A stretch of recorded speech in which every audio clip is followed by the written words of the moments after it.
At noon, a middle-aged fat man in a robe rode a small battery to the mental hospital, causing passers-by to stare sideways. He was writing with one hand and was on the phone. "Sorry, the call you made is temporarily unanswered. Chu Huai's cell phone has been disconnected, and Lao Yu feels uneasy." As he approached the mental hospital, he suddenly heard the sound of mourning, and his heart skipped a beat.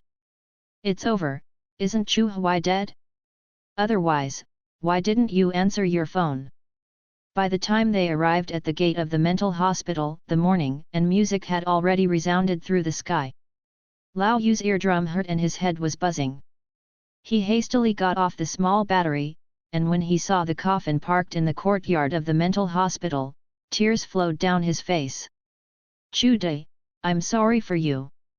Lao Yu threw himself in front of the coffin, slapped the coffin board, and slapped himself while howling. "Damn me! You called me back 2 days ago, but I just couldn't bear the car fare, so I insisted on taking the express." "No, but it can't be all my fault, you are so serious, why don't you say anything?" The group of people who were hired to play the Suana were laughing, and the music suddenly became chaotic. "Stop, stop! What a mess!" Chu Huai sat in a wheelchair, put down his command stick, and shouted with a loudspeaker. "Chu Dai! Are you alive?" When Lao Yu heard this, he broke into tears and laughed, got up from the ground, patted the dust on his robe, and walked towards the center of the crowd. When he saw Chu Huai's gentle and harmless face, Lao Yu breathed a sigh of relief, and then he had time to admire the 8 beauties in plain clothes standing on both sides of Chu Huai's wheelchair. One of the beauties is holding an umbrella to shade him. Chu Huai was taken aback, raised his eyebrows and asked him, "How is it, how good-looking is my morning team?" "Lao Yu! What are you doing? Why didn't you answer my phone? It scared me to death. I thought you couldn't hold on to your death." Hearing this, Chu Huai turned his head to look at his mobile phone, which was upside down on the table, and sure enough there were 7 missed calls. "Sorry, it was blowing too loudly, I didn't hear it." Chu Huai took off his white gloves while laughing. Lao Yu. On a July day, Lao Yu was sweating profusely, but Chu Huai put on a heat-absorbing black jacket over his white shirt. "Okay, I've been blowing all morning, you all should rest first, you come with me." After Chu Huai finished speaking, he rocked the wheelchair and entered the room. Lao Yu closed the door. Chu Huai turned his back to him and started to take off his shirt, showing his frighteningly white back. Lao Yu saw the fox totem on the top of his tailbone at a glance. The totem is lifelike, and the fox's eyes emit a strange red light. "This is TNG." Lao Yu lost his voice. "TNG." Chu Huai chewed on the meaning of the word. Lao Yu stretched out his hand to touch the totem, felt the hot temperature, immediately bounced it off, and the blood on his face suddenly disappeared. "I'm going to die. I'm really going to die now." Chu Huai was parasitized by a ghost. He could still find ways to renew his life all these years, but this day.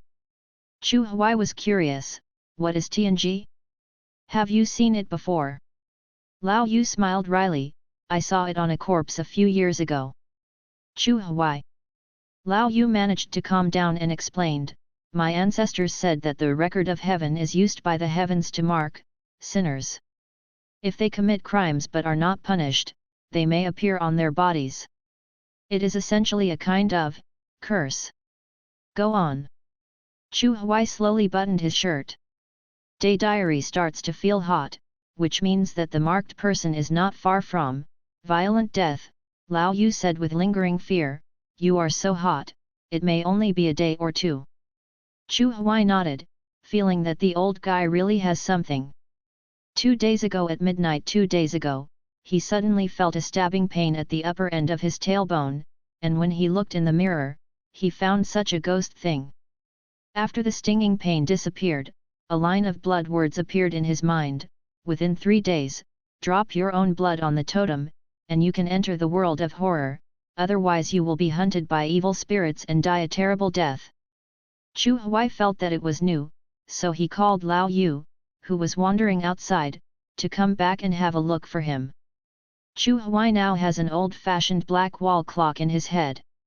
Every hour, a skull jumps out from under the wall clock to tell the time, which annoys him so much that he can't sleep. The deadline is 12 midnight today, and there are still 11 hours left.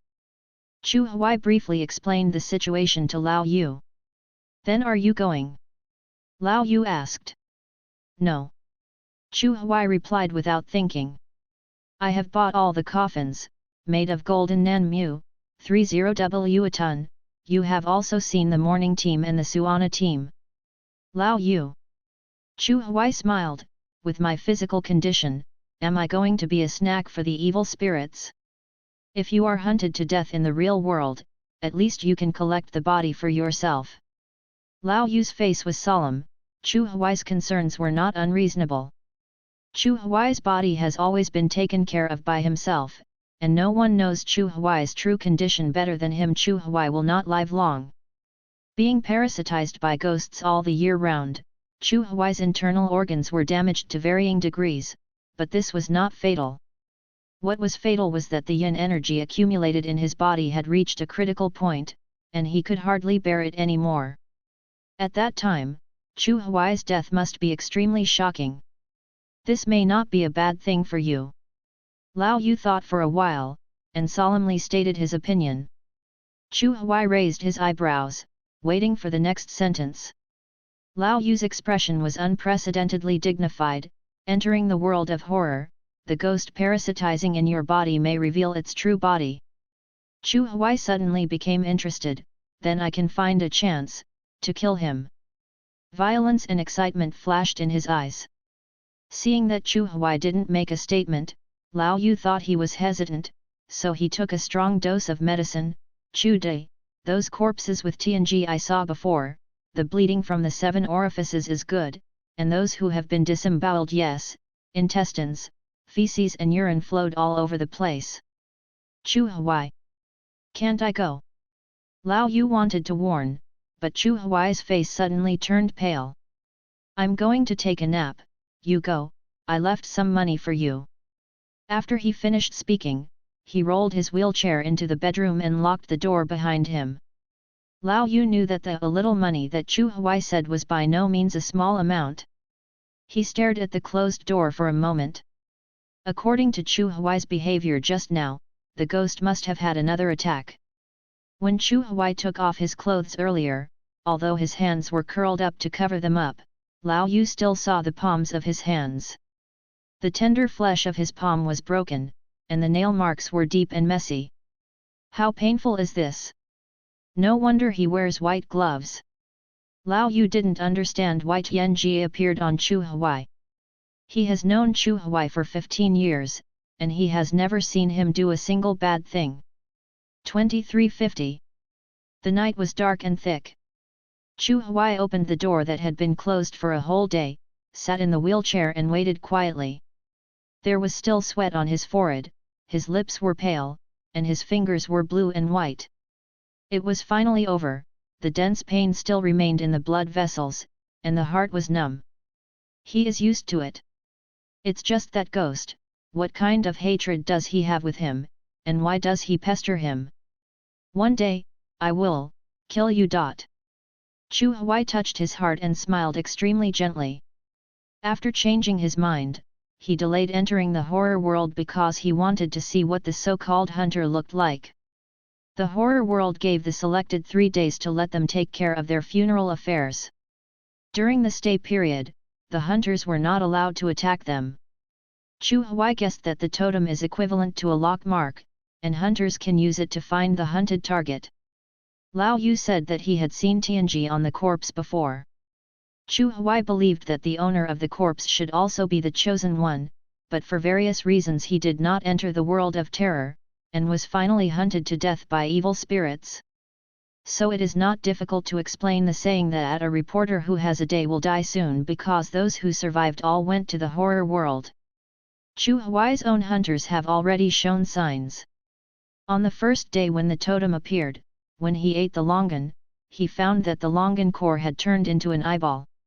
He carefully twisted it, and the cat-like narrow pupil in the eyeball immediately locked on himself. It seems to say, "I found you." In the middle of the next night, he had a dream. In the dream, he was strangled and suffocated to death. He woke up to find a beautiful woman sleeping next to him. The woman's eye sockets were hollow, and a steady stream of blood gushed out of them, and her extremely long black hair was tightly wrapped around her neck. The woman disappeared in the blink of an eye. Everything seemed to be an illusion, but the dark red blood on the bed told him that everything was real. So Chu Huai really wanted to know what would happen on the third day. 2355. Through the big iron gate of the mental hospital, he faintly saw a red figure in the darkness in the distance. The figure walked gracefully, like a dancing girl in the Republic of China. The locked iron door opened silently. "Ga!" the crow called out from nowhere, and it was especially piercing in the silent night. Chu Huai finally saw who was coming, and couldn't help but click his tongue.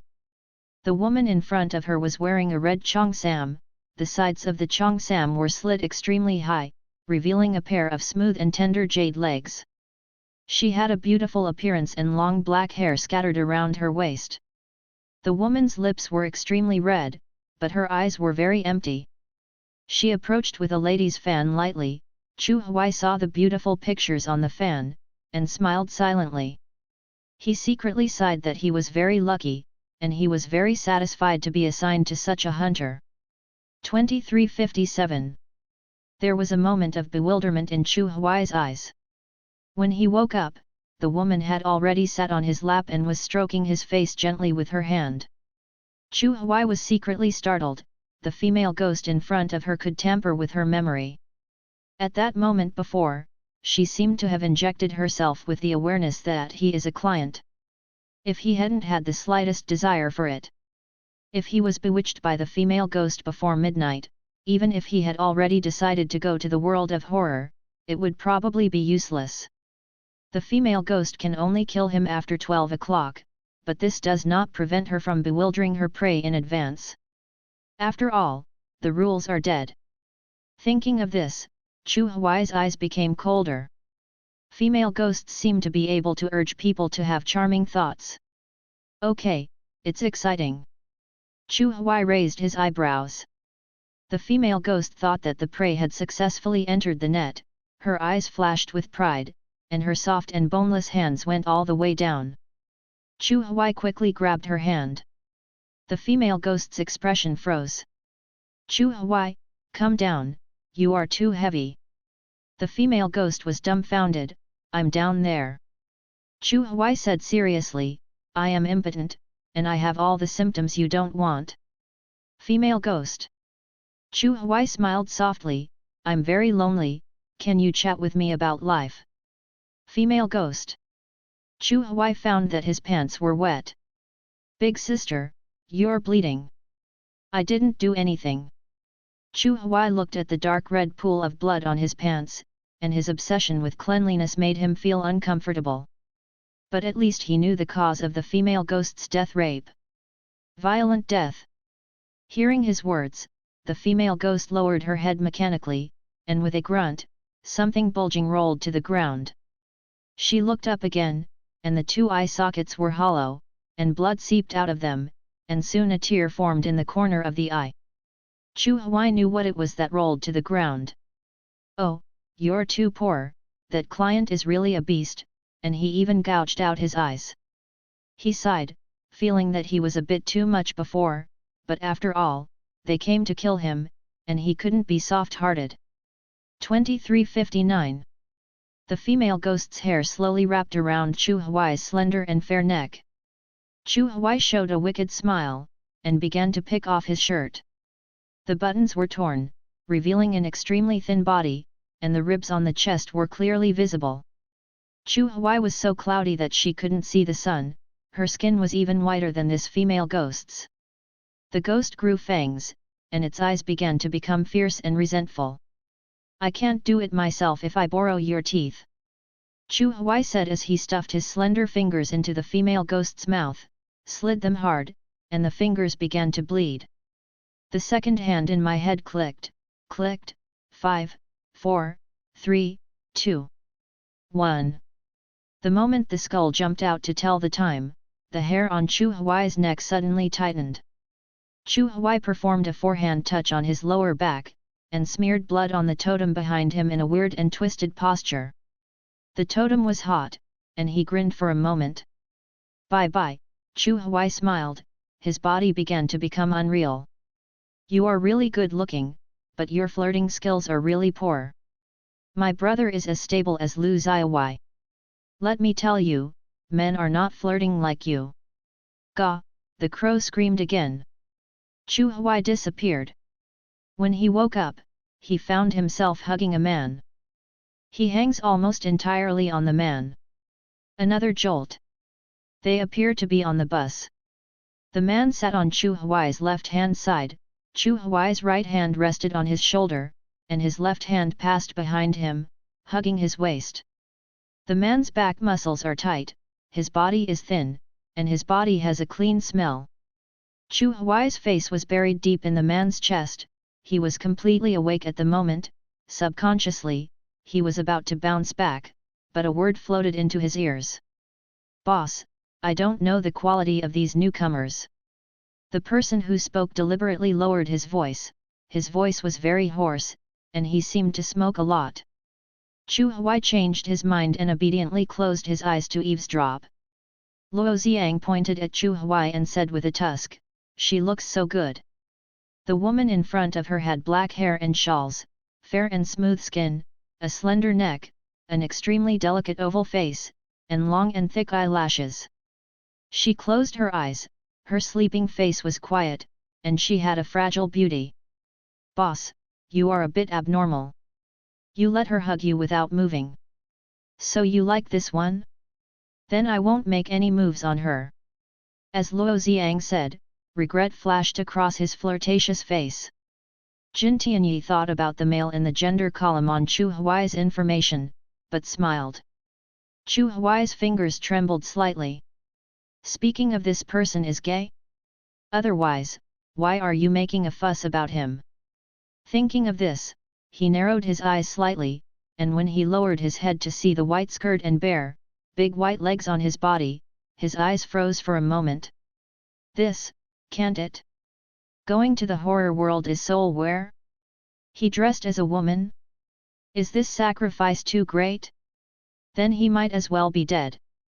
Feeling the hair on the back of his neck and beside his ears, he became depressed for a moment. Chu Huai immediately wanted to lift her skirt to see if the baby was still there, but she heard the man tease, "But seeing her long arms and legs, she is probably taller than me when she stands up, maybe 1.8 meters. Chu Huai was appeased in an instant, and felt that the hoarse voice of the speaker was particularly pleasing to the ear. If it's just women's clothing, it doesn't seem to be unacceptable. After all, his current physical condition is in a mess, women will not sympathize with weak men, and men will not feel pity for the same kind. But men are born with the desire to protect the weak opposite sex. So, for face or something, let's hold on first." When Chu Huai was thinking, he was surprised to find that the yin energy accumulated in his body had been suppressed, and he did not go on a rampage like before. And there was some strength in his limbs. Could it be because of this man? Luo Xiang, it's almost time to park. I took a look. Including the one you're wearing, boss, there are currently 4 newcomers in total. Jin Tianyi responded softly, and the person lying on his chest seemed to wake up. He thought that Chu Huai was going to get up, so he sat up straight so that he could pull his hands out, but he didn't expect that Chu Huai would suddenly raise his head and face him straight. On his line of sight, Chu Huai's eyes were black and white, clean and clear, and his pupils were extraordinarily bright, like obsidian. Chu Huai didn't expect this man to be so handsome, so he was stunned for a second. The man's facial features are deep and tough, with sharp eyebrows. He came back to his senses, showed his embarrassment just right, and then consciously tightened his grip on the man's waist, and rubbed his face against his chest, like a coquettish cat. You. Jin Tianyi hesitated to speak, his whole body stiffened. He originally thought that Chu Huai was forced to dress up as a woman because of the setting of the dungeon. Looking at it now, Chu Huai himself is a master of women's clothes? Chu Huai buried his head deeper, I'm afraid. His voice was soft and clear, with a slight tremor at the end, which was pitiful. Luo Xiang swallowed on the side, his Adam's apple rolled up and down. And Chu Huai's guess was also confirmed at this moment. This person really has a restraining effect on the ghost in his body. He hugged him tightly, and the yin qi scattered in his body also began to flee deep into his body, as if it would be swallowed later. Chu Huai couldn't help being curious about this person's identity. Could it be that he is the extremely yang person that Lao Yu said? A person of extreme yang is inviolable to 100 ghosts, and is born with an unusual restraint effect on sneaking. How could I be so lucky that I ran into him when I first entered the world? It seems that I have to find a way to rely on him. Chu Huai's hand caressed Jin Tianyi's spine restlessly. Jin Tianyi's eyes darkened, the corners of his mouth tightened, and he put his hands on Chu Huai's back with peace of mind, and hugged him back. His fingers are long and slender, with well-defined knuckles. The picture is momentarily pleasing to the eye. Chu Huai's whole body froze for a moment, and then he behaved obediently and didn't move. He even smiled shyly, and his ears started to turn red. Luo Xiang looked away, crying silently in his heart. Why can't the random seat take this girl with me when I enter the dungeon? What's your name? Jin Tianyi asked routinely. Chu Huai paused, and said in a low voice, Chu Jiao, poor Chu Chu, delicate and powerless Jiao. Jin Tianyi. They all call me Jiao Jiao. So you can call me that too. Okay. Chu Huai, what about you? Jin Tianyi. The bus stopped suddenly, and Chu Huai turned his head to look out. It was pitch black outside the window, and he couldn't see anything, giving people a feeling of oppression and dullness. He was surprised, but suddenly there was a stabbing pain in his mind. The stabbing pain disappeared, and a line of blood appeared. Copy released Chu Huai. The number of copies participated, 0 times. Task content, the son of the CAO family has died. As a distant relative of the CAO family, you will participate in the ghost marriage held in CAO's Yizhuang 3 days later. Published. The copy is out. Luo Xiang said. The newcomers in the car were all awake at this time, with different expressions. Jin Tianyi winked at Luo Xiang.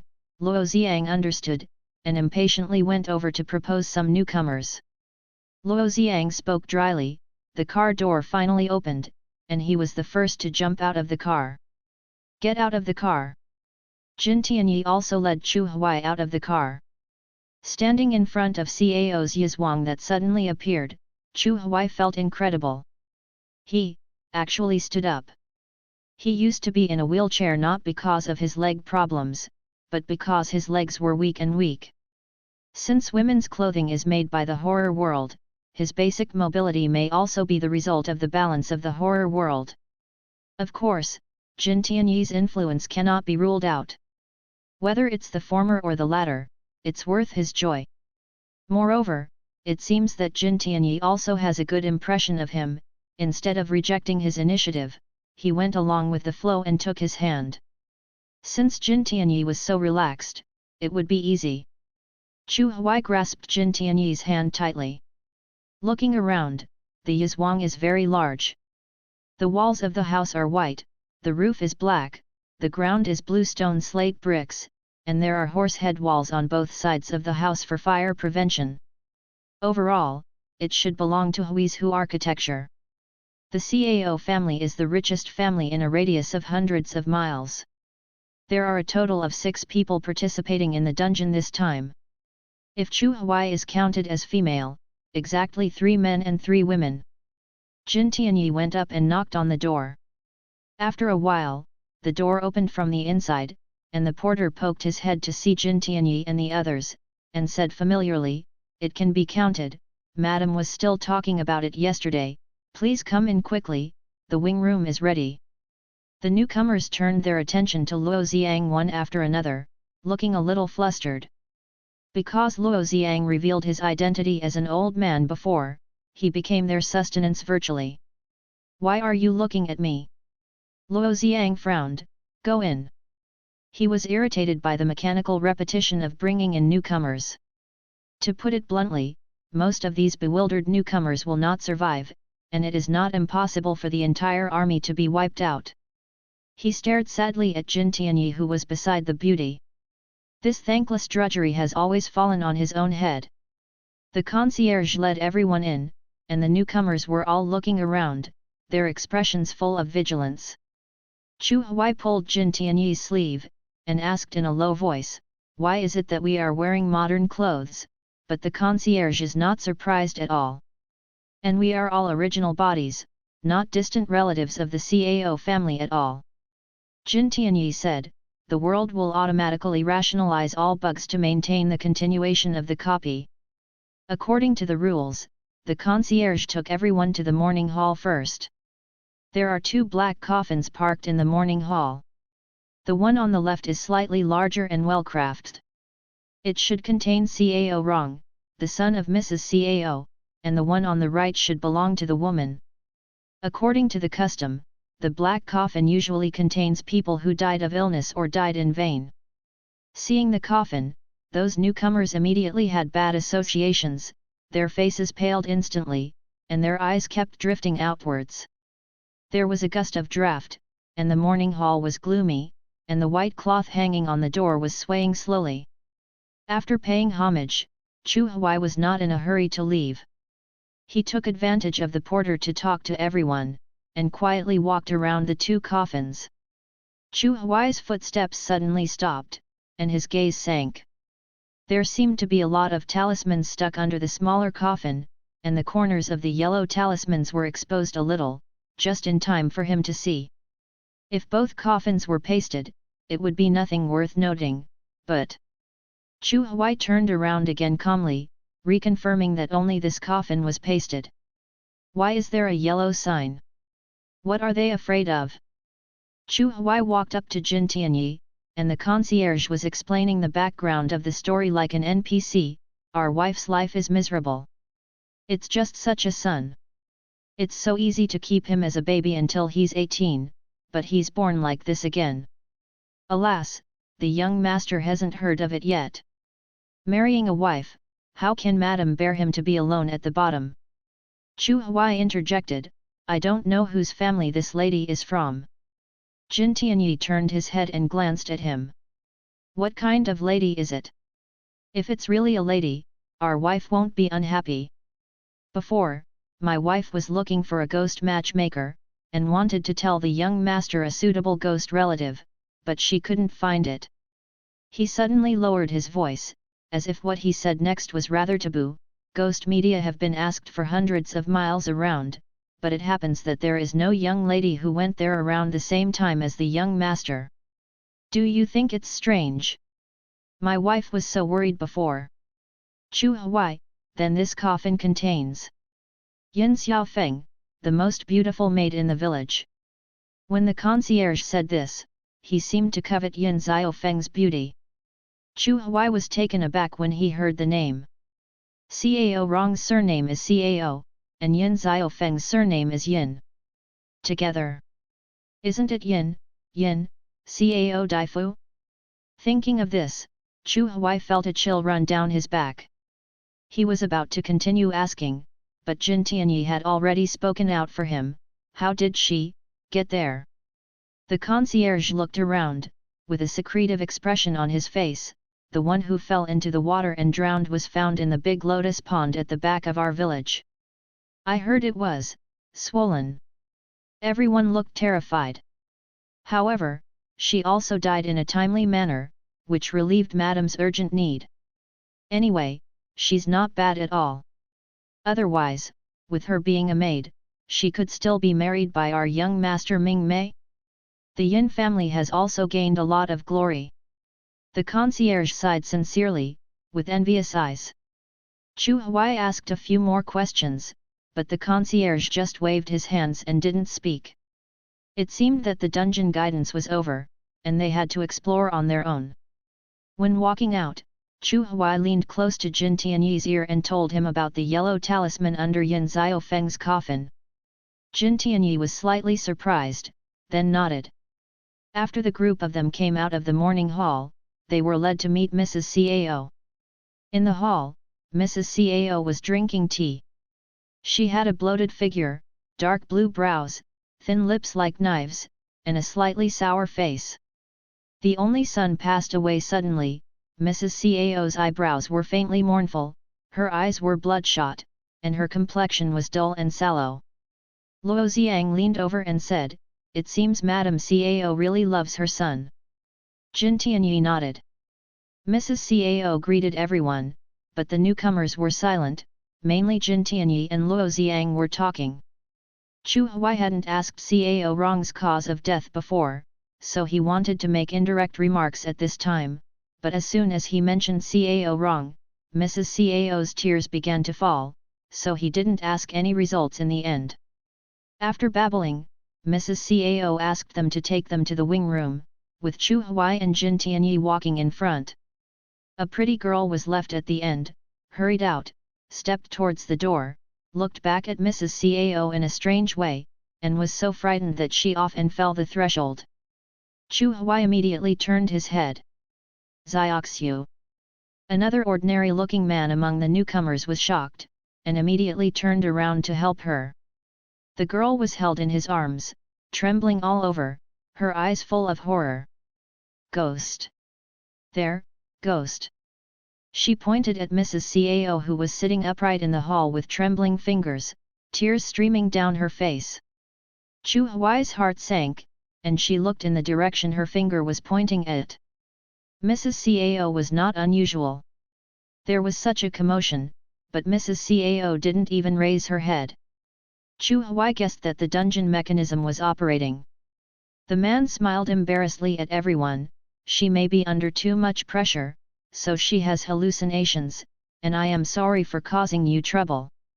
Jin Tianyi's eyes showed disapproval, and he went over to ask the woman, "Where is the ghost? What does it look like?"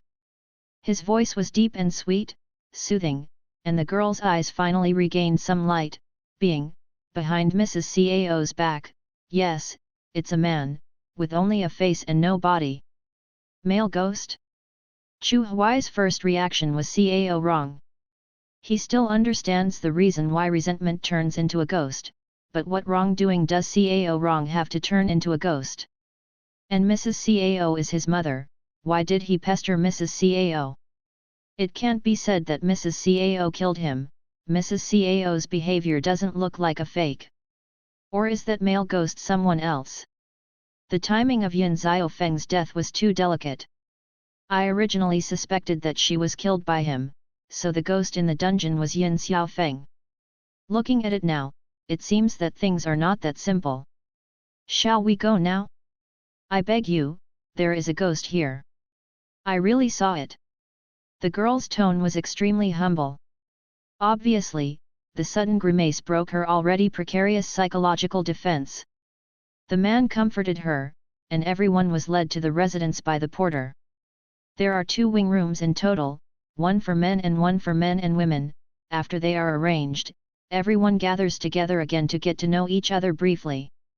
Chu Huai learned that the girl who saw the grimace before and the man who hugged her were a couple. Besides them, there was also a beautiful woman with named Zhao Xian. He was worried that the ghosts in his body would attack at night, and he was absent-mindedly thinking about how to get out of bed at night. When Jin Tianyi called him softly, it turned out that it was his turn to introduce himself.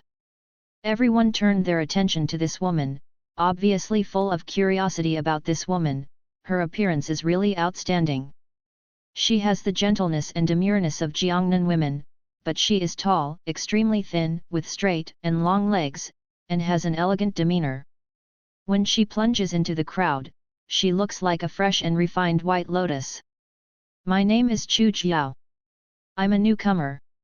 I'm a university student. I'm 20 this year. Chu Huai lowered her eyes, looking timid. I don't know why I came here, I'm very scared. I want to go back alive. He bit his lip and grabbed Jin Tianyi's sleeve uneasily under the table. Zhao Xian felt extremely uncomfortable when she felt that she did it.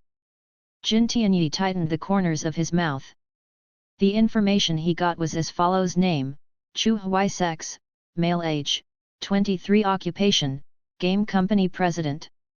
Luo Xiang interjected, Chu Jiao, I want to ask about your height. Chu Huai smiled shyly, 1.8 meters. Really?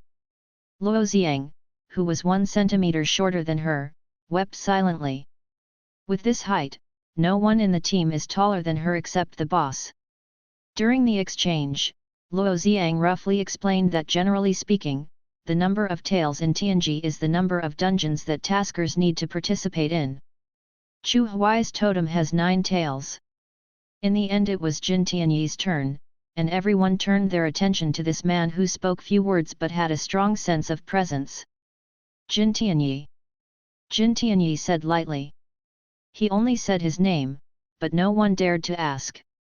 It was almost dinner time.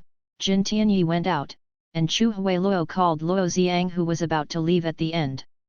What's wrong? Luo Xiang asked patiently after watching her falter for a long time. Brother Luo, I have a question to ask you.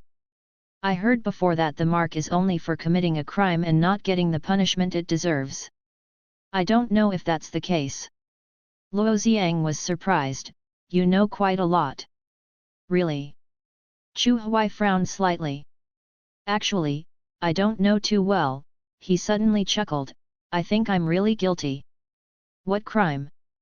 Luo Xiang said sullenly, promiscuity. Chu Huai. But I'm sure I'm not sick, so do you want to consider having a good time with me? 7 times a night is not enough, but 3 or 4 times is okay, not worse than your brother Jin. Luo Xiang said. He actually wanted to see Chu Huai blushing, but Chu Huai smiled, you're not as tall as me. Luo Xiang, fuck. My man must be taller than me. Chu Huai frowned. Jin Tianyi, who was taller than Chu Huai, suddenly appeared behind him. The question came out, Cao Rong died of epilepsy.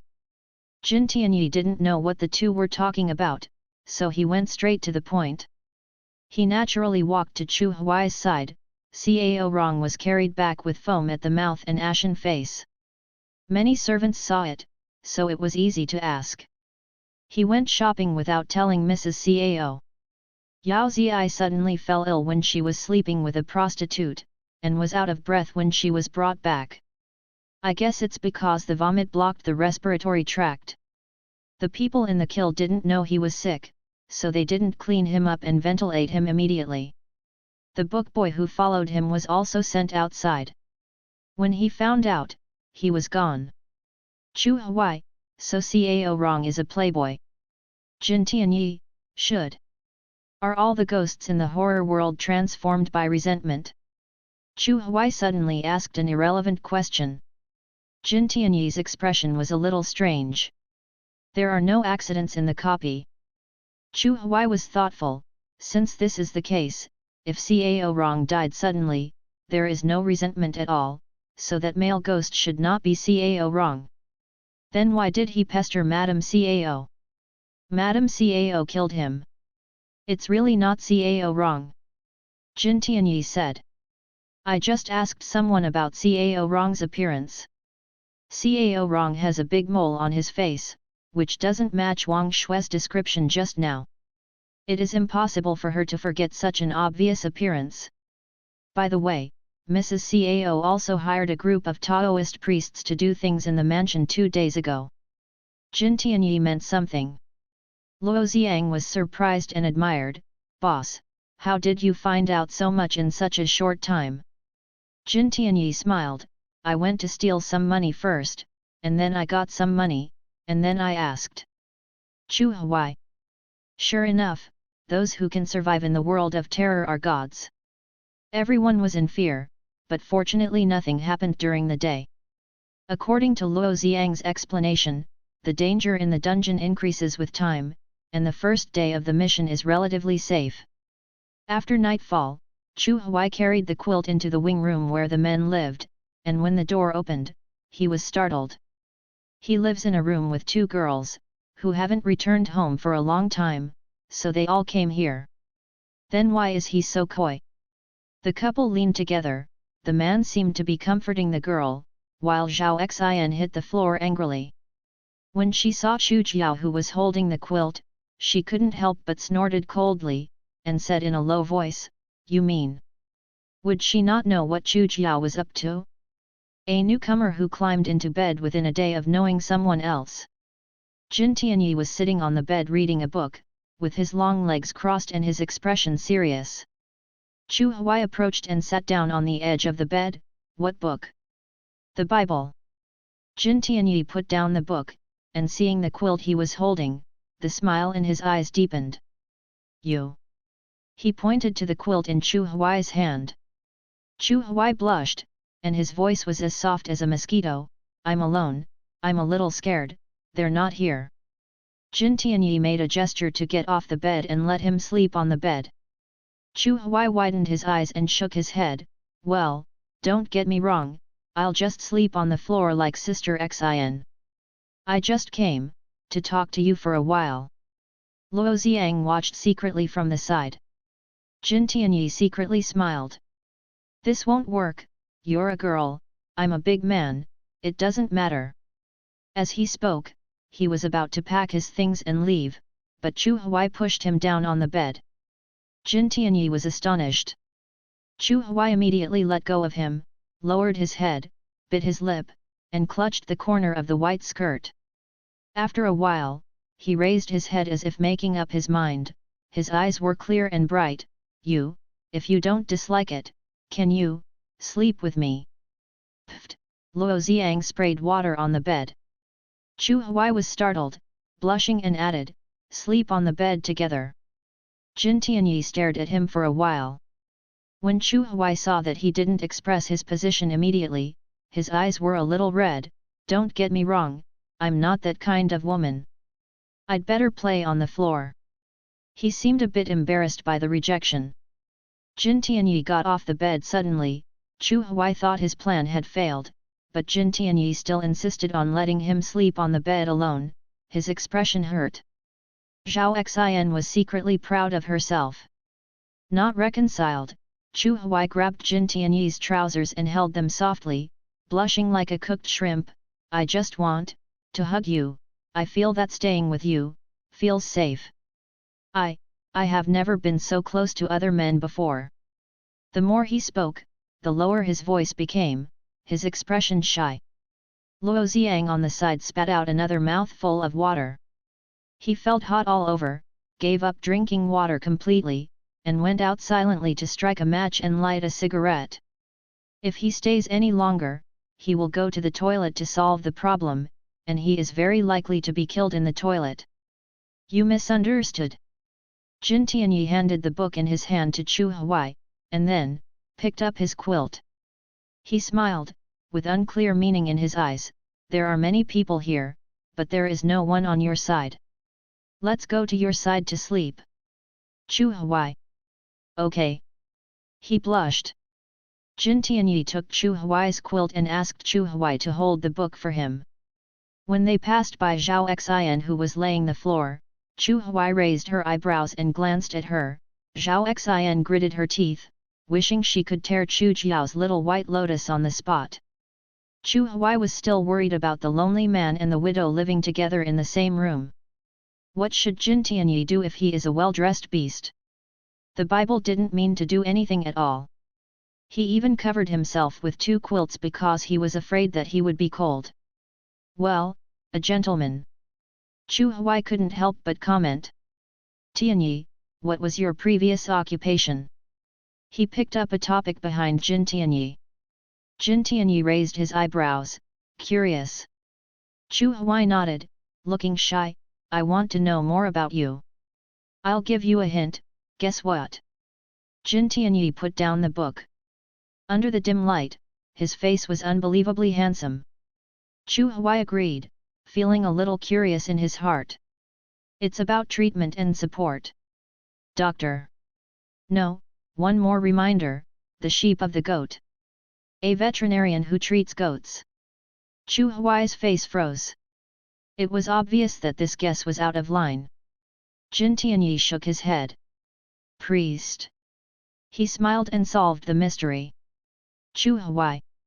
His mind is full of the priest in World of Warcraft with the staff and magic. Real. I can understand treatment and support, but what does it have to do with sheep? Chu Huai said angrily. Jin Tianyi skillfully opened the Bible, pointed to a place and said, "Look, the pastor originally meant shepherd, so I didn't lie to you." Chu Huai. So you're a magic stick? Jin Tianyi just smiled and said nothing. Do you believe in Christ? No, but I'm a seminary graduate. Chu Huai. Jiao Jiao, ghosts are the existence closest to gods. He said meaningfully. What? Chu Huai didn't hear clearly. Sleep. Jin Tianyi sneered, turned off the lights, and wrapped his arms around Chu Huai's waist. Chu Huai was startled, and his whole body froze immediately. Speaking of which, Jin Tianyi is an adult man with normal needs, and he is currently a woman seeking protection from him. And this woman is pretty good looking, and belongs to the category of hardening up. According to the principle of benefit exchange, Jin Tianyi offered protection and asked for at the same time. It didn't seem too much? At least he's not a whore. No, what the hell? The point is he's a man. It's fine if he's a woman, he'll be if he gets fucked. Jin Tianyi has a good face, he doesn't know if he's going to live well, but he won't suffer anyway. If Jin Tianyi really can't, he can reluctantly lie down and tell him to save him some face. Jin Tianyi seemed to know what he was thinking, chuckled twice, tucked the quilt up for him, and did not do anything extra. Go to bed early. Chu Huai heaved a sigh of relief, feeling the yin qi in his body gradually calming down. He hesitated for a while, squeezed in without blushing, and pressed his back against Jin Tianyi's warm chest. Jin Tianyi paused and laughed silently. In the middle of the night, Chu Huai suddenly opened his eyes. He remembered his plan during the day and was about to get up quietly. When he touched his side, he found that Jin Tianyi had long since disappeared. Where did he go? Chu Huai was puzzled, but still went to the morning hall according to the original plan. It was pitch black all around, and the white cloth hanging in the morning hall looked like a footless female ghost from a distance. Chu Huai gradually approached the coffin containing Yin Xiaofeng with tiptoe steps, but suddenly heard a small duck sound. The sound was like something was knocking on the coffin board, which was particularly creepy in the dark night. Suddenly, a black shadow appeared in the field of vision. Chu Huai's pupils suddenly dilated. The black figure was standing opposite the coffin, unable to see his face clearly. His eyes looked like a cat's, and the narrow pupils in the eye sockets were looking at Chu Huai. Hit a ghost? Chu Huai was startled and was about to run for his life, but the black shadow suddenly approached, wrapped his arms around his waist from behind, and covered his mouth by the way. Chu Huai struggled desperately. It's me, don't be afraid. Jin Tianyi's gentle voice came from above his head. Chu Huai let out a sharp breath, and his muscles relaxed. Jin Tianyi let go of him, walked back to the position just now, and continued to tinker with the tools in his hand. Brother Jin! What are you doing? Chu Huai walked up to him and knelt down, whispering. I'm doing what you want. Jin Tianyi smiled, kept moving his hands, and looked focused. Chu Huai felt guilty, he really wanted to open the coffin. The ancient coffins are different from the modern ones. After the coffins are built, wooden hooks and big iron nails are used to seal them, so we can only pry them open. Jin Tianyi said. He successfully pried off the last nail, and turned to look at Chu Huai. You think it's so easy to lift the coffin board? I've been doing it for 2 hours. Chu Huai swallowed. Why didn't you call me? He asked. Seeing that you were sleeping soundly, I didn't call you. If you are afraid, stand behind me. I need a copy, don't blame me for being so offensive, he said to the coffin. After Jin Tianyi finished speaking, he held the edge of the coffin board and pushed it hard. The disgusting smell of corpses came in his nostrils, and the naked Yin Xiaofeng appeared in front of the two of them unexpectedly. The corpse was white and swollen beyond human shape. Chu Huai's eyes were difficult, and he was about to speak, but Jin Tianyi covered his eyes. Don't look, you will be spoiled. Jin Tianyi's voice was gentle. Chu Huai. Seems like she is a woman right now?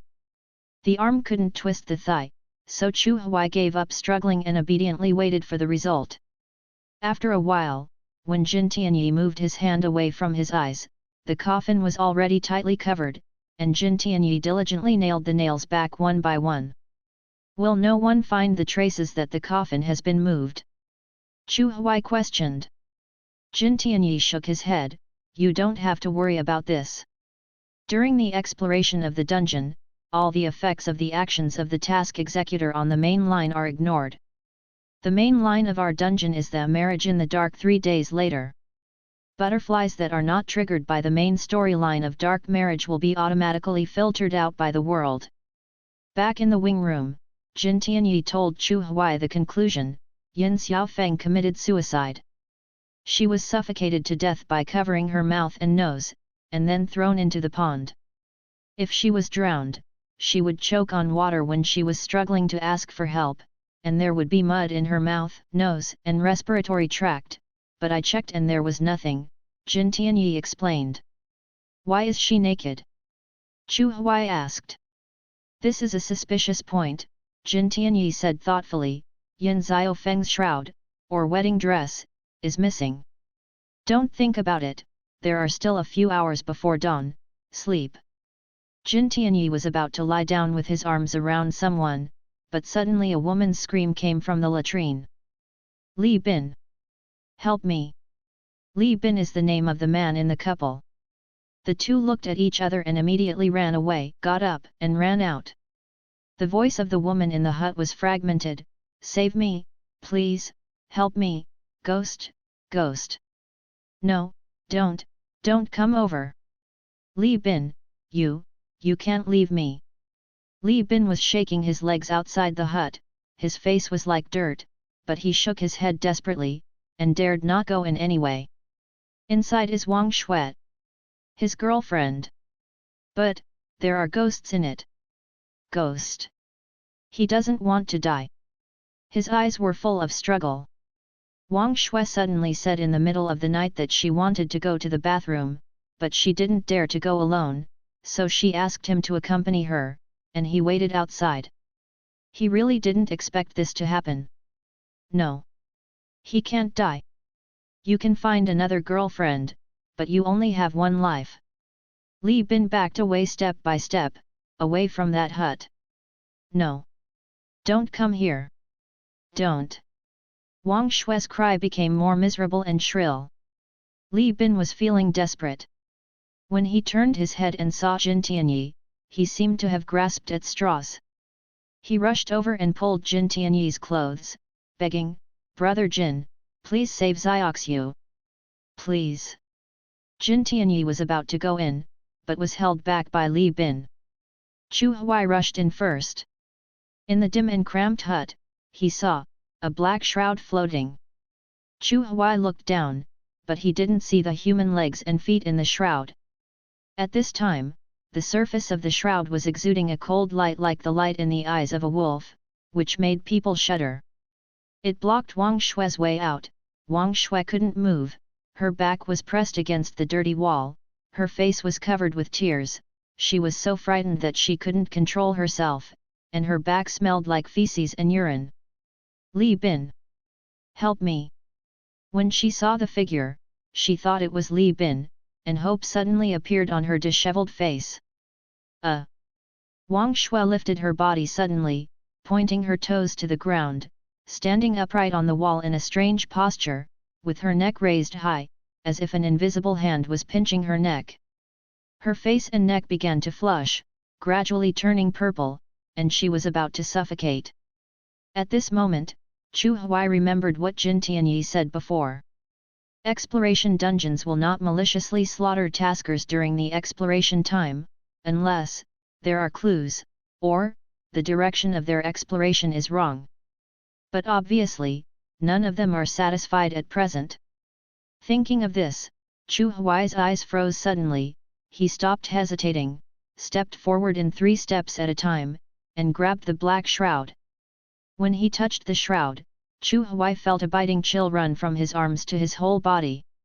He secretly thought it was bad, and he was about to throw off the shroud immediately, but the shroud shrank at a speed visible to the naked eye, and finally, quiet lying on the ground in Chu Huai's hands.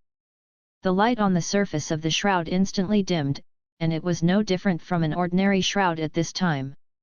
Chu Huai was still in shock. Wang Shui's body slid down the wall like a snake, limp on the ground, her eyes glazed over. Jin Tianyi, who came in later, looked at Chu Huai with a strange look in his eyes. He is very smart. Very decisive. The crisis is completely resolved. Seeing Jin Tianyi and Chu Huai go in, Li Bin finally made up his mind to follow.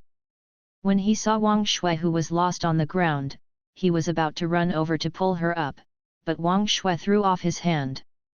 Li Bin was astonished. Wang Shui's strength was astonishing.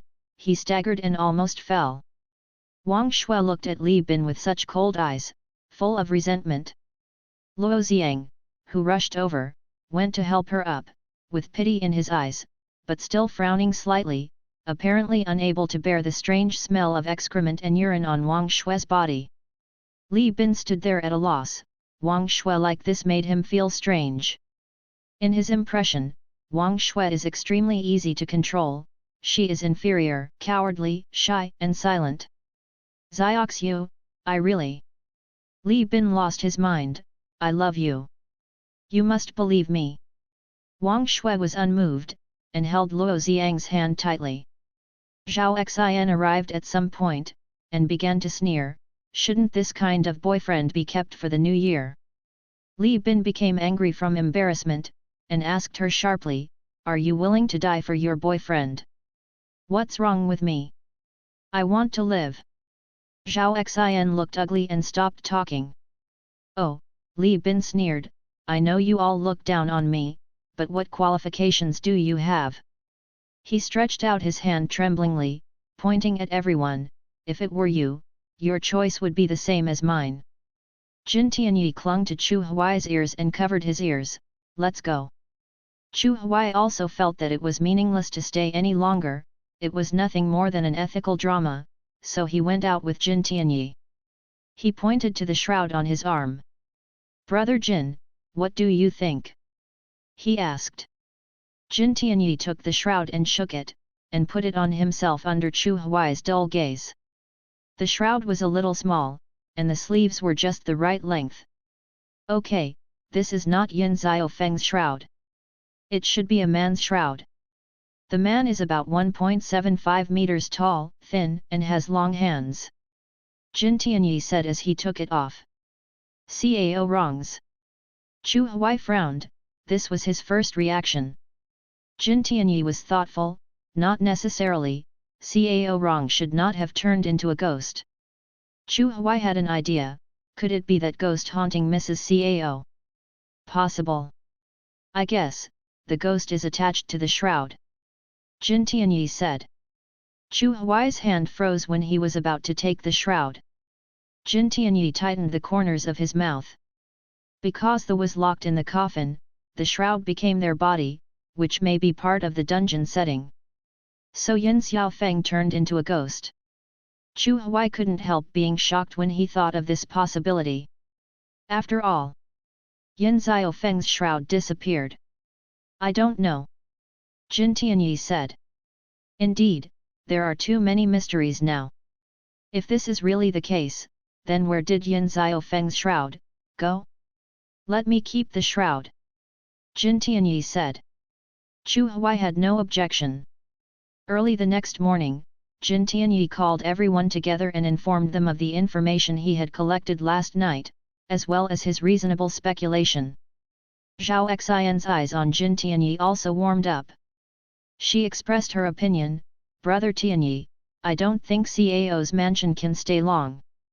There must be ghosts here, and Mrs. CAO is also one of the targets of ghosts. Chu Huai glanced at her from the side. It's called so affectionate, and it's all nonsense. He turned to look at Jin Tianyi, and smiled, Brother Tianyi. His voice was delicate and soft. Jin Tianyi smiled and stroked his long hair gently.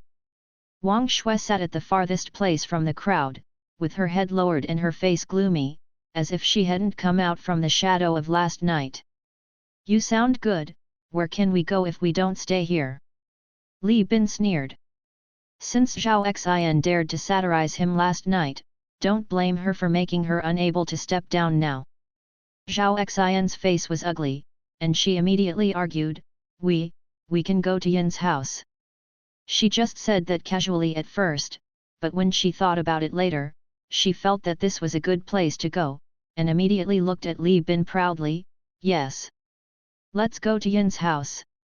Yin Xiaofeng was probably killed by Mrs. Cao. If she turned into a ghost, she would be the first to take revenge on Cao's mansion. In addition to that male ghost, there are 2 ghosts in Cao's mansion right now. The more Zhao Xin talked, the more excited she became, and Li Bin's face became increasingly difficult to look. He felt that Zhao Xin was right. So of course we have to go to the Yin's house. Yin Xiaofeng won't take action against her parents, right? The Yin's house is definitely safer than the Cao's house. After Zhao Xin finished speaking, she sat down proudly.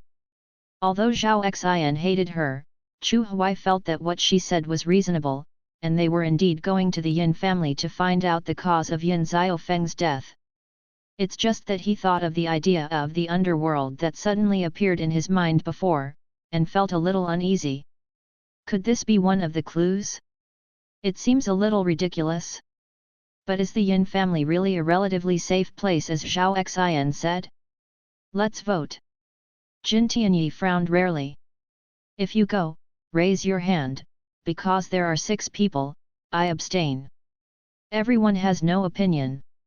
Zhao Xin was the first to raise her hand, and after a while, Li Bin raised her hand reluctantly.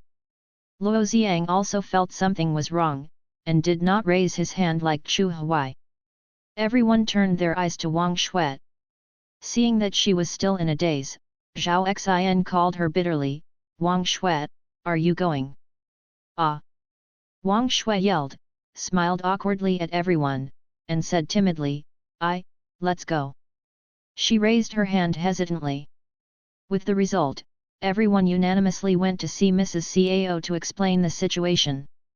No problem, I'll ask someone to go to Yin's house to let you know.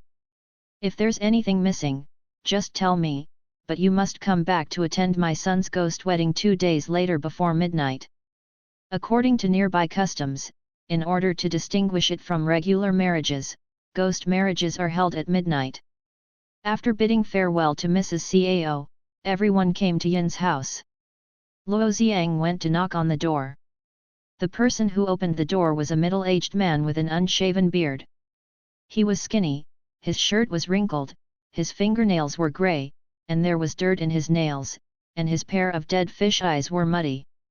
He stared at Chu Huai for a while, then said, I'm Yin Xiaofeng's father. Mrs. Cao sent someone to call me before. Come in quickly. Yin's father and Yin's mother were originally servants of the Cao family, but they were dismissed when they got old, and their daughter, as the family's son, went to the Cao family as a slave of course. I didn't expect Yin Xiaofeng's family to be so poor. Luo Xiang walked over and whispered. Chu Huai frowned, Luo Xiang was right.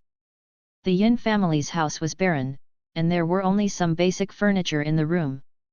The edge of the table in front of him was also horribly decayed, and the tea they were drinking now also had a musty smell. Even if the Cao family treated their servants harshly, the Yin family would not be so impoverished, which is too abnormal. About half an hour ago, it suddenly started raining outside. At this moment, the eaves were leaking, and there was only a tick sound, and a drop of rain fell into the teacup in front of Chu Huai. Damn mother, why is the meal not ready yet? Father Yin smiled at Chu Huai, and cursed at Mother Yin who was busy in the kitchen. Horse, right away. Mother Yin trembled all over, looking a little timid. Chu Huai stood up, pulled Jin Tianyi's sleeve shyly, and stroked his little finger. Brother Tianyi, let's go out. Good. Before going out, he asked Yin's father to borrow an umbrella, and Jin Tianyi held the umbrella for Chu Huai, with the edge of the umbrella leaning towards him, and his shoulders quickly got wet. Chu Huai pulled a fat woman to ask about the situation of the Yin family, but the woman waved her hand with a secret expression on her face. I don't know anything, I really don't know, don't stop me, I'm rushing home to cook for the baby. Jin Tianyi didn't speak, he took out the remaining silver from his trouser pocket and handed it over. The woman immediately smiled. We all say behind his back that he is a beast, he likes to gamble. He owes a lot of debts. Only that girl Xiao Feng is filial, and took all the money from the family home. Lack of heart. You don't know, the old man beat up people in the middle of the night, and the whole village could hear his wife's crying and screaming, so we just talked about it behind our backs, and didn't dare to really care about it. Sigh. It's hard for Xiao Feng to have such a father. Fortunately, she doesn't come home often because she serves Mrs. Cao. Sigh. The woman sighed. Every time the fat woman said something, Chu Huai frowned a little. Be careful when you live in his house, the money is locked up, and your girl's family. The fat woman turned to look at Jin Tianyi. Are you her husband? Chu Huai. He looked at Jin Tianyi obediently and affectionately. Jin Tianyi smiled lightly, and took Chu Huai's hand firmly. Yes. The fat woman earnestly said, your wife is like a fairy daughter, you have to keep up with her at all times, who knows that the old man's hands and feet will not be clean. The fat woman chattered endlessly as soon as she opened the chatterbox. Chu Huai was worried about how to interrupt her, so she stared at Chu Huai's back, then suddenly fell silent, cursed bad luck secretly, and ran away with oil on her feet. Chu Huai turned around in surprise.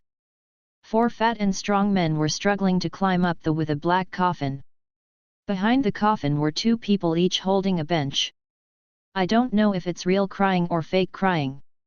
Jin Tianyi pulled Chu Huai to the side of the road to make way for the team. Those men were shirtless, and they wiped their sweat while complaining as they passed by, I've never seen such a heavy coffin. Yeah, it's getting heavier and heavier, I can't do it anymore, why don't we rest? The shoulders are going to be broken, how do I remember that the Ma family's son is very thin? Their entire faces were flushed. Hey, you said, the Ma family's son died unjustly, right? I heard people say that this kind of coffin is getting heavier and heavier, which means that people still refuse to leave. Don't be scary in broad daylight. Chu Huai stared at their feet. Because of the rain and the muddy road, they left deep footprints when they went down. 4 big men climbed up the slope, yelled to stop the team, and asked people to put the bench under the coffin. Before the coffin was put down, there was a click, and the bench supporting the coffin broke up. With a bang, the coffin hit the ground heavily, and mud and water stains were splashed high. Jin Tianyi pulled Chu Huai quickly with his eyes and hands, and the mud splashed on his own lapel. The faces of all the people changed drastically. The coffin must never fall to the ground during the funeral. This is a big taboo. Jin Tianyi explained in a low voice. Chu Huai raised his eyebrows, he felt that Jin Tianyi seemed to know a little bit about everything.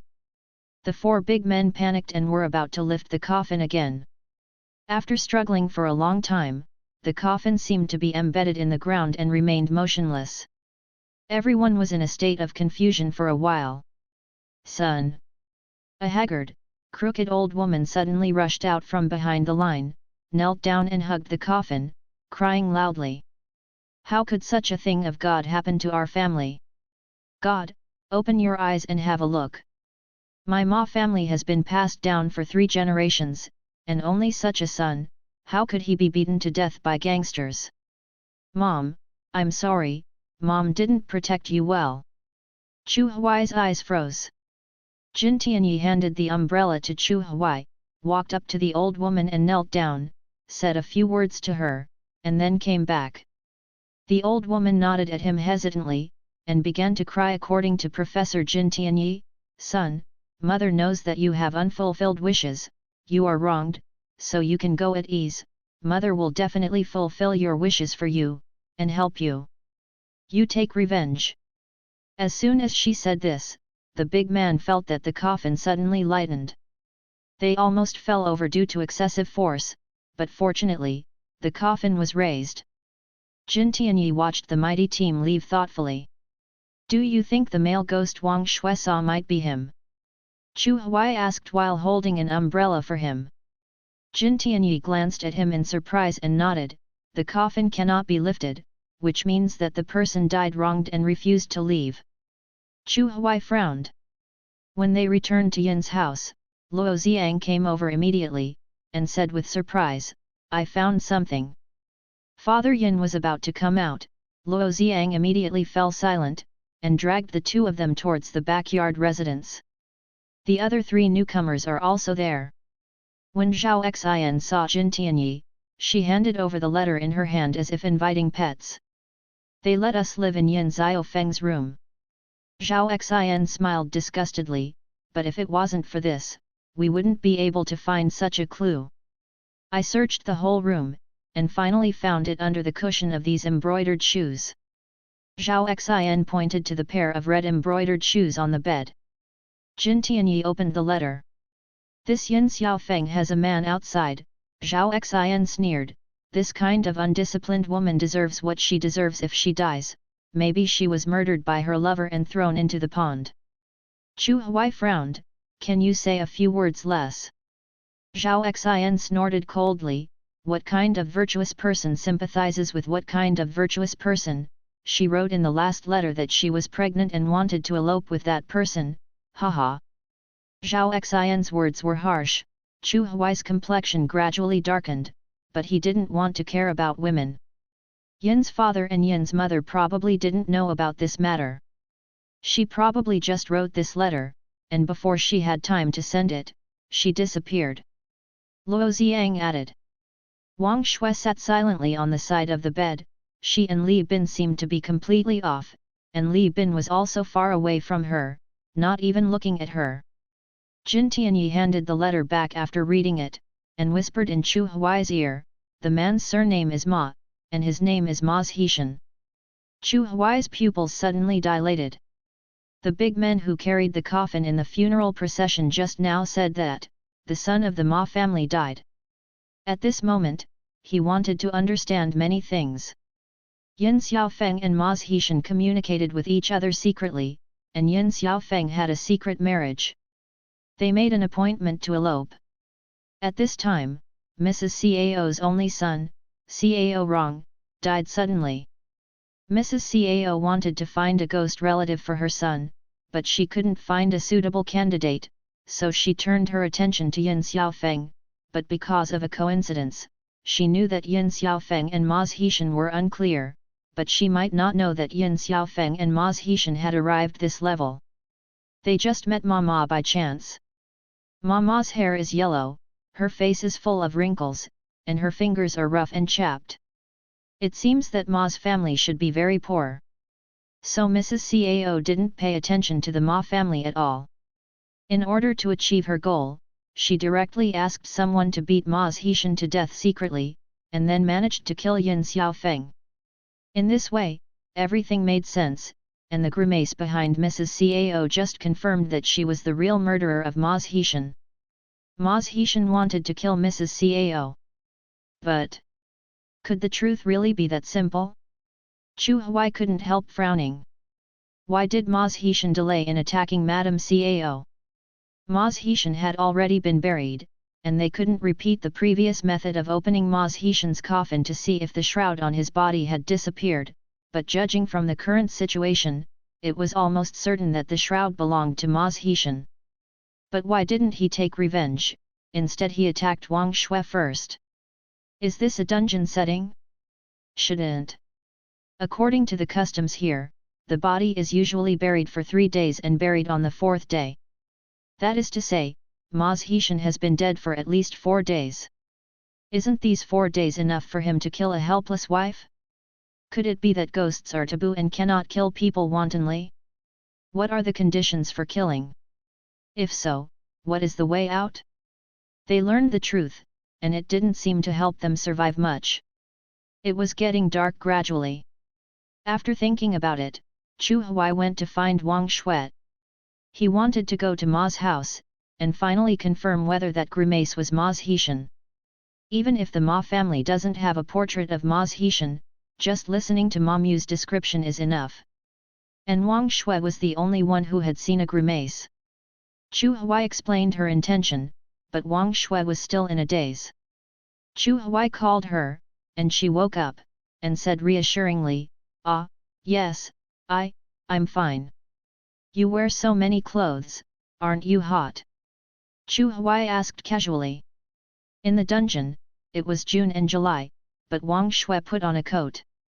"It's not hot," Wang Shui smiled shyly, "I'm like this. I'm afraid of the cold and not afraid of the heat. I didn't turn on the air conditioner in summer before. I only let him go when I was with Li Bin. Every time he turned on, I will cover with a thick quilt." Chu Huai nodded. The place is so big, they asked all the way, and soon found Ma's house. Mother Ma had seen Chu Huai before, she was stunned by the door, and let them in anyway. When Chu Huai asked about Ma's Heshan's appearance, Ma Mu began to look wary. Chu Huai lied, "My friend passed by not long ago and happened to see a few gangsters beating people." She was timid and ran away, but she remembered the faces of those people. "I heard you cry before, and suddenly remembered this. I wonder if it was your son who was beaten." Chu Huai pointed to Wang Shui who was beside him. Mother Ma became excited immediately, and began to describe incoherently. "Is it?" Chu Huai turned around and asked Wang Shui in a low voice. Wang Shui was absent-minded. It took a long time before she realized, her tone was uncertain, "It should be." Chu Huai came out of the yard after dealing with Mother Ma, but suddenly there was a chill behind her. For a moment, he felt as if he was in an ice cellar, the blood in his body was frozen at this moment, and his scalp was numb. Because Chu Huai's body has been infiltrated by yin qi for a long time, he is particularly sensitive to this evil qi. He turned around abruptly, but the pressure suddenly disappeared. Chu Huai's heart palpitated for a while. At that moment just now, he really felt that he was on the verge of death. Wang Shui looked at him suspiciously, "What's wrong?" "Fine." By this time it was dark. "Jiao Jiao, I'm afraid of the dark." Wang Shui leaned over and tightened Chu Huai's arm. Chu Huai let her pull her, "Hurry up and go back." Back at Yin's house, Chu Huai was about to tell everyone his conclusion, but suddenly his complexion turned pale, and his blood suddenly disappeared. The ghost in the body suddenly broke out. That kind of dense pain suddenly hit his heart, like 10,000 ants biting his heart. He couldn't breathe for a moment due to the pain. "Jiao Jiao, you're..." Wang Shui who was beside Chu Huai covered her mouth, staring at Chu Huai's arm with wide eyes. Because of the heat, Chu Huai pulled up his long sleeves halfway up.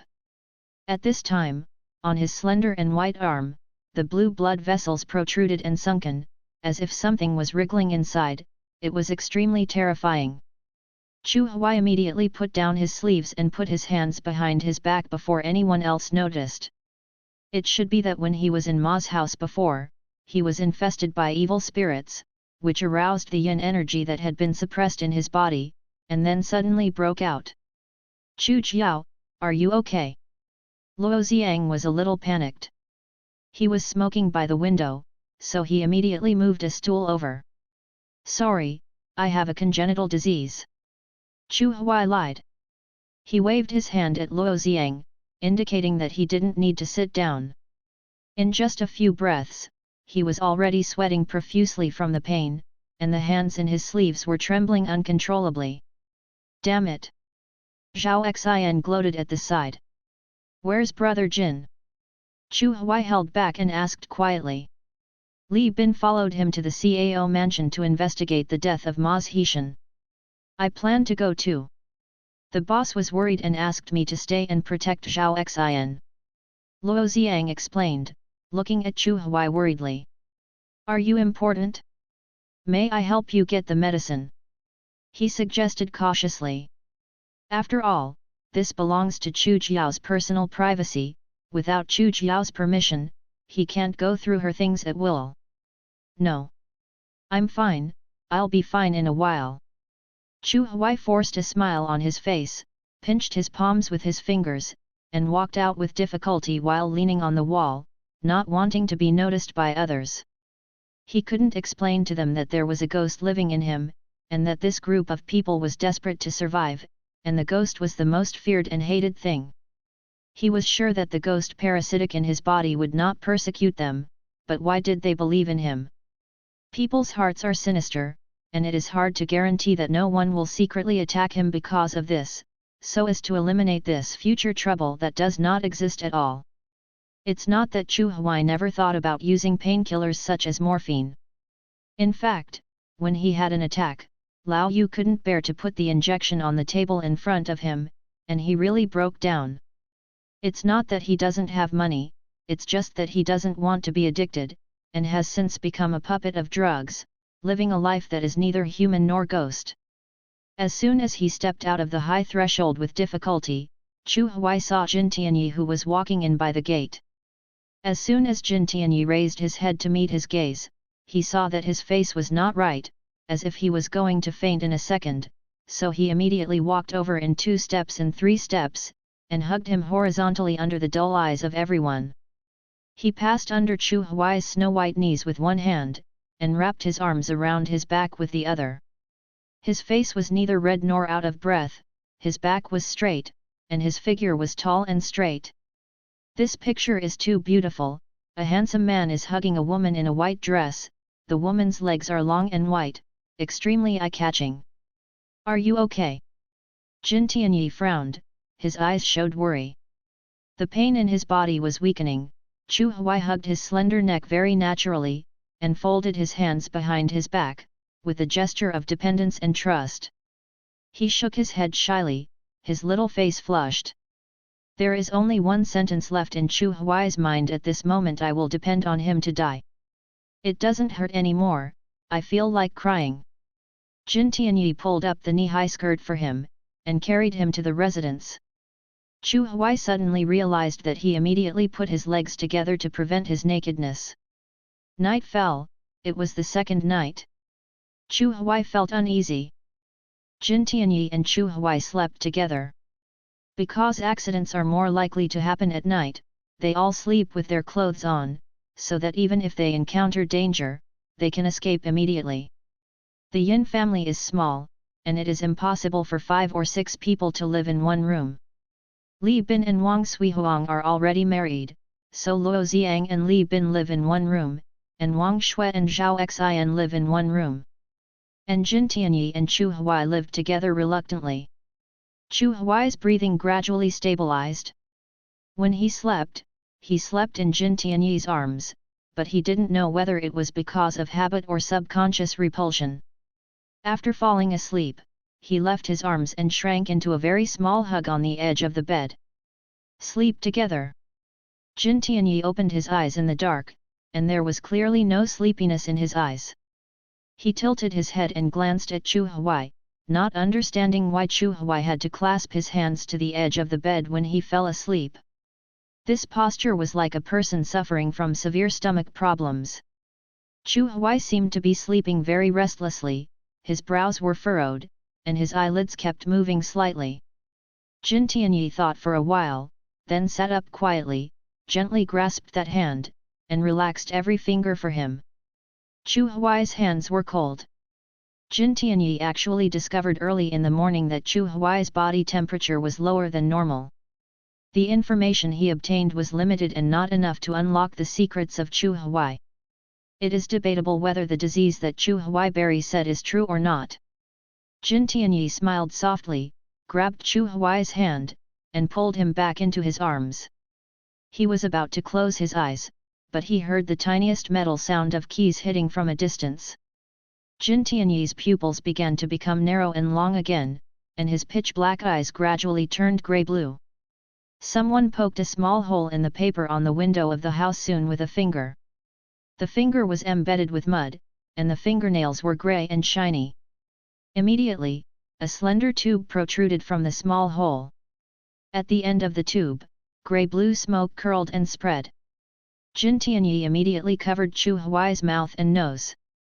Chu Huai woke up instantly due to lack of oxygen. Chu Huai trembled all over, and his big eyes were blank for a moment. The thin tube withdrew from the tiny hole in the window paper and was replaced by an evil cloudy eye. Jin Tianyi immediately closed his eyes. Chu Huai also understood at this time, closed his eyes obediently, and remained motionless. In front of Jin Tianyi, he didn't see his strange pupils. That eye stared secretly for a long time before leaving.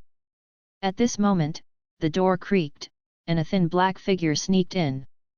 Jin Tianyi opened his eyes and looked at Old Man Yin quietly. The Old Man Yin tiptoed to the table and found the silver that Jin Tianyi had stolen before. He couldn't help being overjoyed. He put the silver in his pocket, and was about to slip away when he suddenly remembered that there seemed to be a beautiful woman living in this room, and suddenly became lustful. Walked towards the bed. Chu Huai was sleeping outside, and when Old Man Yin's hand was about to touch Chu Huai's buttocks, Jin Tianyi suddenly turned over and changed places with Chu Huai. The Old Man Yin was startled.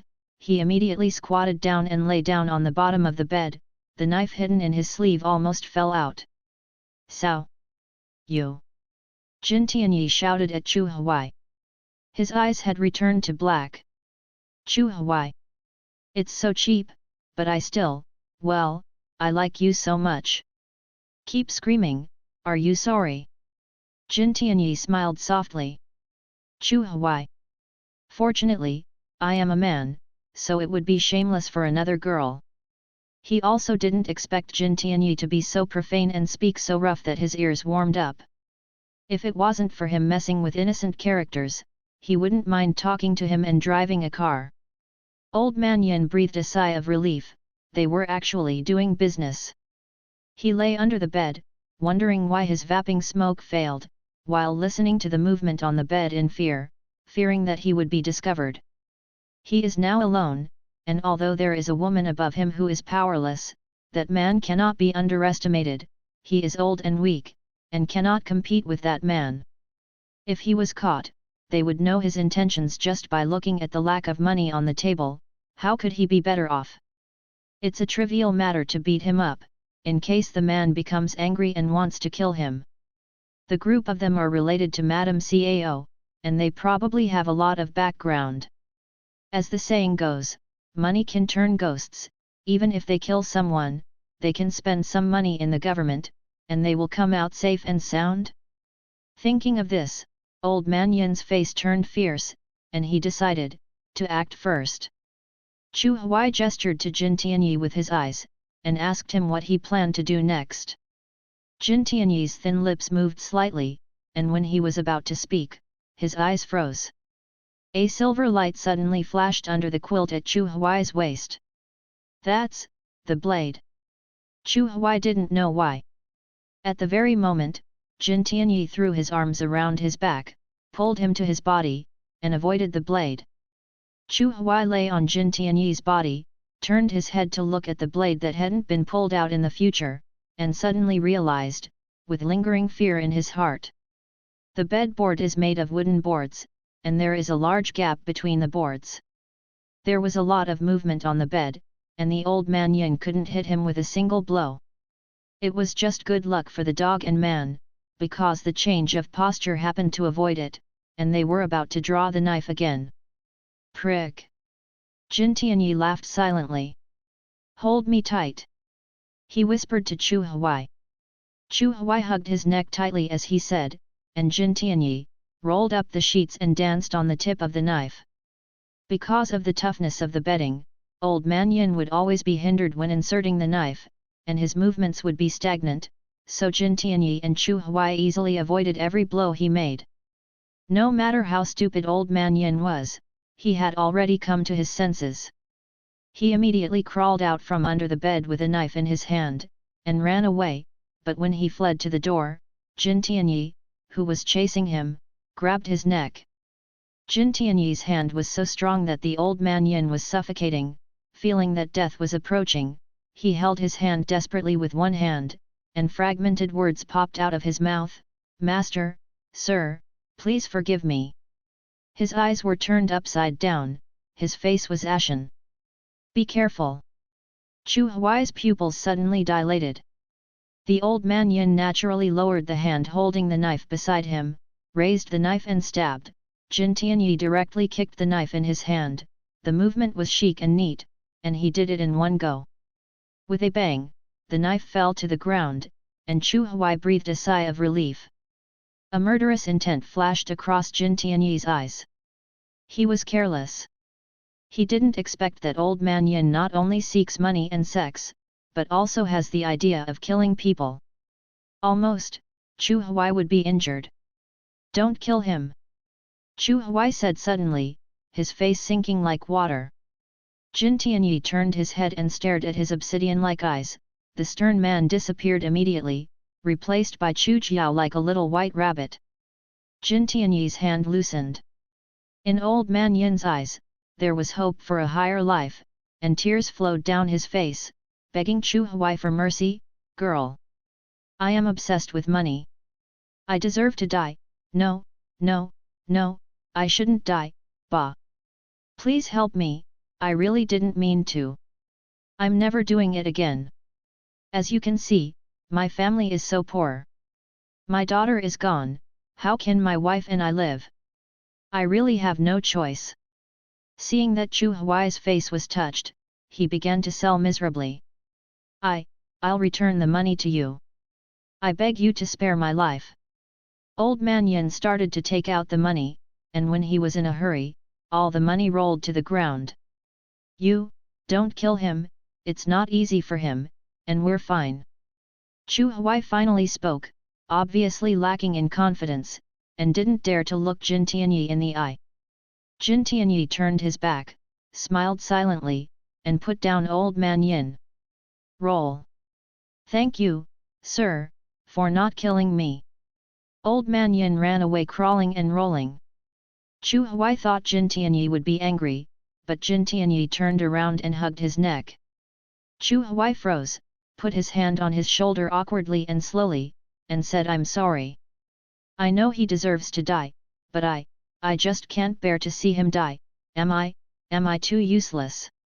Chu Huai was depressed, with a self-blame tone and a soft voice that could easily touch any man's nerves. "It's okay." Jin Tianyi stroked his long black and smooth hair reassuringly, smiling indulgently where he couldn't see. Chu Huai is really bad and smart, and also loves others. Jin Tianyi went to close the door, and the two fell asleep. At the darkest moment before dawn, Wang Shui's shrill scream pierced the tranquility of the night. The entire Yin family was shrouded in shadow at this moment. Chu Huai woke up suddenly, and immediately ran towards the house where Wang Shui and Zhao Xian lived. When he arrived, Chu Huai saw the scene in front of him and forgot to breathe for a moment. I saw Zhao Xian lying on the ground straight, her neck and face were bruised and purple, the color was like the skin of an onion, her face was covered with dried dark red blood, especially around her mouth, the corners of her eyes were cracked, and her eyes were full of blood. Frightened. Li Bin, who also rushed over, didn't pay attention to his feet, and accidentally stepped on a slippery and thick object, staggered and fell to the ground, his pupils suddenly dilated. At that time, a fresh tongue, after being stepped on by Li Bin, was wriggling and jumping abnormally, like a gecko that was not dead yet, or a dying fish struggling to die. It was extremely disgusting. Ah! Li Bin's face was pale, he kicked his legs and got up from the ground in embarrassment, and hid behind Jin Tianyi who had just arrived. His lips were trembling, and he couldn't help retching while bending over. Wang Shui was so frightened that she was paralyzed and stuck against the wall, at a loss, trembling all over, tears streaming down her face. Chu Huai suppressed the feeling of vomiting, walked up to Zhao Xin, sniffed her breath, and couldn't help feeling cold. Zhao Xin is dead, and has been dead for some time. Chu Huai took out a paper from his pocket to wrap his hands, and was about to open Zhao Xin's mouth, but Jin Tianyi shook his head at him. I'll do it. Opening the mouth, Zhao Xin's tongue was pulled out by the roots, because the mouth was wet, and the blood was still trickling, which wet Jin Tianyi's hand. With a calm expression, Jin Tianyi asked Chu Huai for some paper to wipe, his movements graceful. With her friends all around, Wang Shui finally regained her sanity, sobbing and saying, I went to bed very early, Sister Xin was fine before going to bed. She choked up, I suddenly had the urgency to go to the bathroom in the middle of the night. When I opened my eyes, I found her. Wang Shui couldn't continue, but everyone understood. She was on the ground from the beginning. Chu Huai asked. No, Wang Shui paused, I was frightened, and accidentally pushed her to the ground. I really didn't mean to. Chu Huai frowned, I know. The mood of the people here was already very depressed, but Luo Xiang ran in suddenly, panting and still in shock. He said, Old Man Yin and his wife are dead. The rain outside was crackling. Chu Huai's eyes suddenly sank. He expected that the old man Yin would definitely die, but he didn't expect him to die so soon, and even his mother Yin died. How so? Why was Zhao Xin killed? Luo Xiang explained, I live next door to old man Yin, and I was about to rush over when I heard the cry. When I went out, I took an oil lamp to take a picture, but found that the color of the rain under my feet was not right. I searched all the way there, and found blood oozing from the bottom of the next room. When I pushed the door, Luo Xiang held back the desire to gag. Everyone realized that most of Wang Shui's 3 souls and 7 souls were gone, and Li Bin was not much better. In their eyes, Yin's father and Yin's mother were NPCs, and it didn't matter if they died, but Zhao Xin's death made them afraid. They were also newcomers. There is no difference from Zhao Xin, which undoubtedly shows that they may die like Zhao Xin at any time. Ghost, I made a move, and as soon as I made a move, I killed 3 people silently. Their initial choice was wrong. Not only did they not get protection, but even Yin's father and Yin's mother died. Everyone felt a little heavy for a while. Jin Tianyi walked up to Chu Huai, and Chu Huai subconsciously wanted to grab his hand, but he put his hand behind his back. My hands are dirty, you have a cleanliness. Chu Huai lost his mind slightly. Brother Luo, have you seen footprints on the ground? Chu Huai asked suddenly. Footprints? If someone else had asked such a mentally retarded question, Luo Xiang would have ridiculed him impatiently, but if the object was Chu Jiao who was weak but not causing trouble, he would reply nicely, no. He kindly pointed out, the power of ghosts is beyond your imagination. As long as you trigger the death condition, they can kill you invisibly from thousands of miles away. How can they leave footprints like humans? Chu Huai nodded, without refuting him, walked to the window and opened it. The sky was covered with dark clouds, thunder and lightning flashed, and the bean-sized raindrops hit the ground heavily, making a loud and frightening sound. Not far away, a tree was blown off and lay miserably by the side of the road. It rained all night, and all traces were washed away, so how could it leave footprints? Chu Huai thought of something. Just as he was going to the room of Yin's father and Yin's mother, Jin Tianyi had already returned from there, as if he knew what he was thinking, their tongues are still there. Yin's father and Yin's mother were all smothered to death. Chu Huai's expression froze. Pulling out the tongue is easy to make people have some associations. The first level of his tongue pulling hell. Anyone who provokes others and maliciously slanders and harms others will be sent to tongue pulling hell after death, where imps will clamp their tongues with iron pincers and pull them out alive. So, did Zhao Xin say something wrong? Chu Huai's eyes suddenly sank. Zhao Xian gossiped about Yin Xiaofeng during the day. Could this be the real reason for her death? Chu Huai turned around, forced a smile at everyone, and said surprisingly, I know why Father Yin died. Everyone was suffocated. Yin Xiaofeng was killed by him himself, so Yin's father is Yin Xiaofeng's primary target of revenge. Chu Huai's voice was resounding, hitting everyone's hearts heavily. If it was said that he only had doubts when he heard what the fat woman said, but what Father Yin did a few hours ago convinced him. Since Father Yin was doomed to die, why bother to dirty Jin Tianyi's hands? It seems to be a better choice to give people hope and watch him walk into the trap of death step by step. The old man Yin was just being suffocated to death, which was really cheap for him. What he didn't expect was that the ghosts' movements were so fast, leaving them no buffer time. After old man Yin ran away, he had a faint feeling that they were going in the wrong direction, but it was definitely not a wise choice to call everyone back to Cao's mansion late at night. Maz Heshan, who turned into a ghost, is still in the Cao mansion. They may not be safe and sound. Maybe they stayed in Cao's mansion tonight, and it was Mrs. Cao who died. It's been 2 days, and with the increase of clues, dead people are inevitable. Wang Shui lowered her head. How is it possible? Li Bin's emotions were on the verge of collapse, and he refuted with fierce words. Yin Xiaofeng is his own daughter. The only daughter. A tiger eats its own child. What nonsense are you talking about? Don't guess if you don't understand. Women are the most likely to make mistakes. He roared. If it wasn't for Zhao Xian's idea, we wouldn't have come to Yin's house either. It's all her. She deserves her death. He began to vent his anger and shirk his guilt. Chu Huai was not annoyed, and said lightly, exclude all the impossible, and the rest, no matter how impossible, is the truth. Wine is charming to the eyes, and wealth is touching to the heart. This has been the case since ancient times. I have every reason to conclude, but you have groundless suspicions. You. Li Bin was furious, with a ferocious face, as if he was going to hit Chu Huai. In the horror world, he gradually exposed his ugly and violent side. Luo Xiang grabbed his hand and pushed him hard against the wall. The back of Li Bin's head hit the wall hard, his eyes were bloodshot and he was furious.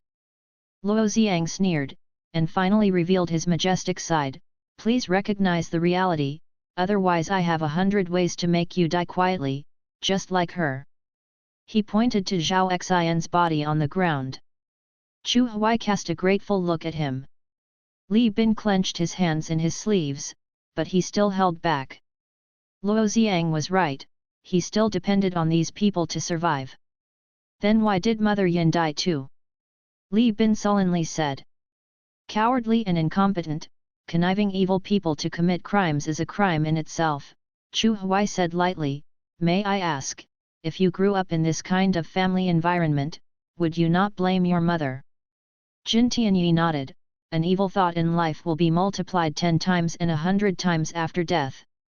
Originally, Yin Xiaofeng might just be dissatisfied with Yin's mother, but after turning into a ghost, it is very likely that she will kill her simply. Li Bin stopped talking. Wang Shui remained silent from the beginning to the end. Luo Xiang smoked one cigarette after another, coughing uncontrollably. Chu Huai was in poor health. Jin Tianyi frowned, and asked Luo Xiang to grab an umbrella and go out to smoke. It's dawn, the rain has stopped before you know it, and it's the last day. Tonight at 12 o'clock midnight, the Cao mansion will hold a ghost wedding. Until then, we have to go back to Cao mansion. Chu Huai said suddenly. Li Bin jumped, why should we listen to you? The last one who came up with an idea and rhythm is dead. Let's just go by your guess, the wrong has its head and the dead has its owner. After Yin Xiaofeng killed Yin's father and mother, isn't that the same as revenge? So, it is right to stay in the Yin mansion. Isn't it right for us to go back now to die?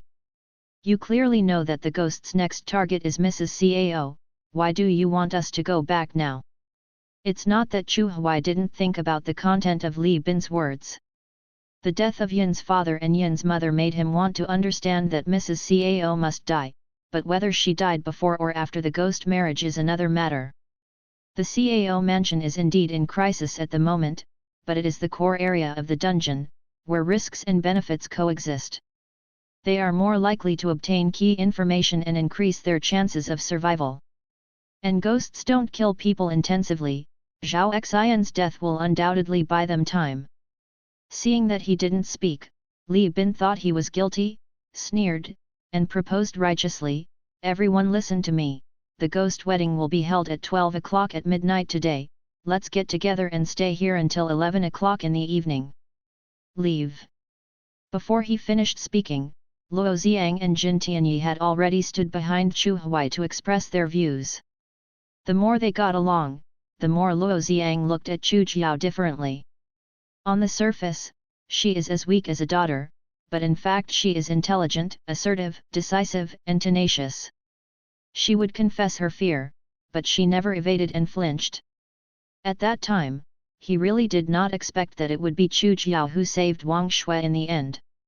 Such a person is trustworthy, a good partner, and a worthy boss. He and Chu Jiao were not destined for each other, but he was a little envious of the boss. It was too lonely to pass the dungeon alone, and the shadow of death made him breathless all the time. Chu Huai was too lazy to argue with Li Bin. "If you don't want to, you can go back to Cao Mansion to participate in the ghost marriage before 12 o'clock tonight. I have no objection. Wang Shui, what about you?" He turned his head and asked Wang Shui, who had remained silent. "You?" Li Bin was furious. "You will regret it." Li Bin looked at Wang Shui with an embarrassing expression, but he could only force himself to persuade him with a smile. "Xiaoxiu, do you want to stay with me in Yin's house?" Wang Shui lowered her eyes and said nothing. Li Bin thought it meant rejection and was about to explode, but Wang Shui suddenly raised her head and smiled shyly. "Okay. Xiaoxiu, are you finally willing to forgive me?" Li Bin was overjoyed, and suddenly gained confidence. He didn't believe that Jin Tianyi and Luo Xiang, as old people, would ignore them and go back to Cao's mansion to listen to Chu Jiao's words. It is their duty to protect the newcomers. Chu Huai glanced at Wang Shui, and his eyes gradually deepened. "Wang Shui." Luo Xiang frowned. "Have you thought it through?" He couldn't understand why Wang Shui couldn't think about it so much. She insisted on hanging on Li Bin's crooked neck tree. "Well," Wang Shui responded softly, "thank you brother Luo for your concern, I want to stay here with Li Bin." "Okay," Luo Xiang didn't bother, "then be careful." "Li Bin, are you really not going with us?" Chu Huai confirmed in a calm tone. Li Bin met his gaze, but hesitated for some reason. He became angry because of his hesitation for a second. Who cares? Let him go. Jin Tianyi's gaze also sank. He took Chu Huai's hand and walked out. Chu Huai's fingertips were slightly cold, and his nails were in good shape, but there was no crescent moon. Luo Xiang followed. When the three stepped out of the threshold, Li Bin, who was left behind, was horrified. He couldn't believe that Luo Xiang and Jin Tianyi would really ignore them. He panicked for a while, but he still insisted on it for the sake of face. Chu Huai looked back at Li Bin meaningfully. Zhao Xian had just died a few hours ago, so there should be some time before Li Gui's next attack on the tasker, but I don't know. Will this time be enough for Li Bin to wake up? It was indeed a good choice to stay in the Yin mansion, but now, if Li Bin dies, the ghost will not attack the remaining people for a while. Thinking of this, Chu Huai's eyes suddenly flashed in disbelief. No. How could there be such an underlying rule? At that moment, he thought of a way to increase his chances of survival several times, sacrificing his teammates. Since ghosts can't kill people intensively, they will leave a certain amount of time for the tasker to breathe after killing people, and according to Luo Xiang, most of the dungeons in the horror world are time-limited dungeons, then. As long as you directly or indirectly sacrifice your teammates to the ghost, and then avoid the source of death, wouldn't you be able to delay the time and live until the end of the instance? It's like the ghost marriage dungeon. They entered the dungeon 3 days before the main storyline, and they can leave after the ghost marriage main storyline is completed, so if he knows where the ghost is through reasonable speculation, and then leads his teammates over. When a teammate is killed, he has a few hours of save time, and the save time is about to end, and he will do the same.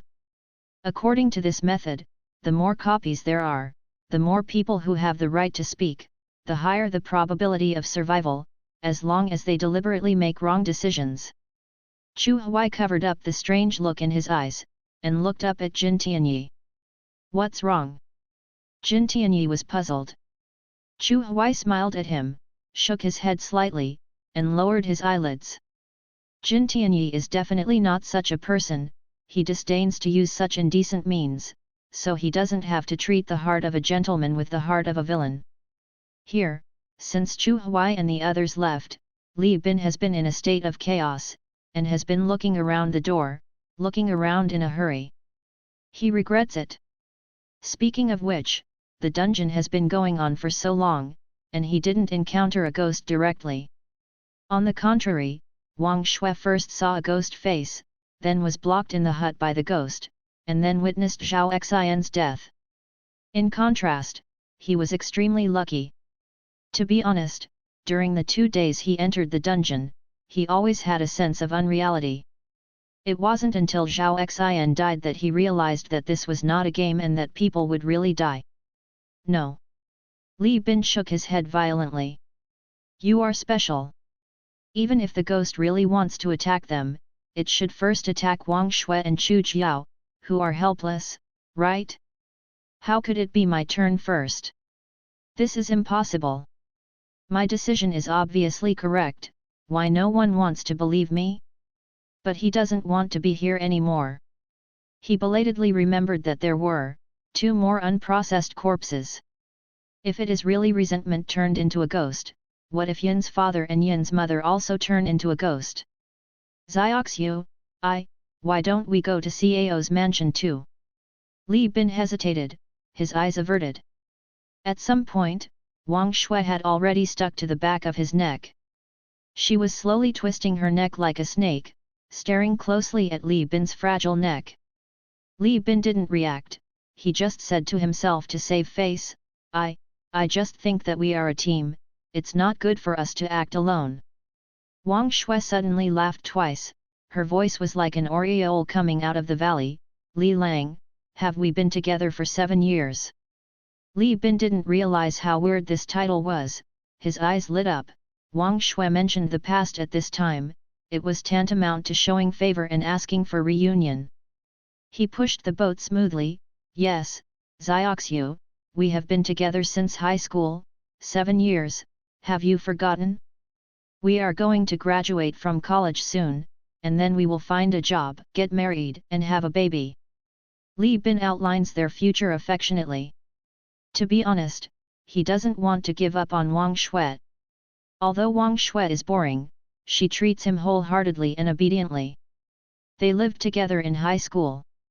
Since then, Wang Shui has washed his clothes for him, and then took care of his daily life like a nanny. Without Wang Shui, he was really not used to it. Wang Shui was moved and said and hugged Li Bin's waist from behind, which was already a little belly. Li Bin was delighted, and immediately grabbed Wang Shui's hand in front of him, but suddenly his whole body trembled. Wang Shui's hands were cold and wet, and dripping with water. And the texture of that skin. At that moment, Li Bin even thought that what he was touching was a steamed bun with soaked hair, or a balloon full of gas that was about to burst. Li Bin lowered his head mechanically, the hands in front of him were obviously slender and tender. No. It was just an illusion. He is so nervous. Yes, he is so nervous. How could Wang Shui be a ghost? What is he thinking? If she was really a ghost, would he still be alive right now? After all, she was so close to herself. What he didn't know was that because he had annoyed Luo Xiang before, Luo Xiang didn't tell him that there would be a safe time limit after the ghost killed someone. Li Bin swallowed sharply, tried to calm down, and forced a smile. Zioxiu, I really didn't mean it before. I am also very guilty. I know that my performance made you very sad, and I am also disappointed in myself, but, I really love you, I just for a moment. Needless to say, I understand. Wang Shui leaned her head on him. The breath she breathed on Li Bin's back was cold and terrifying. Li Bin was greatly satisfied spiritually by Wang Shui's attitude as a little bird. Then if you are asked to choose again, you. Wang Shui paused, a stern look flashed in his eyes, are you willing to die with me? What? Li Bin didn't hear clearly. Wang Shui said softly, I said, if the identity is reversed, I am willing to die with you. Zioxiu. Although Li Bin didn't believe it, he was still moved. Life in the same quilt and death in the same coffin, it's so lonely to live alone. You think so too, don't you? In June and July, Li Bin began to sweat coldly on his back. I miss you. Wang Shui said a very suggestive sentence. She has an amazing complexion, with bright red lips, flushed cheeks and affectionate eyes, like a bride. Li Bin was in a trance, led by Wang Shui into the room in a daze. Wang Shui turned her back to him and began to take off her thick coat. Li Bin's heart suddenly stopped in panic. No.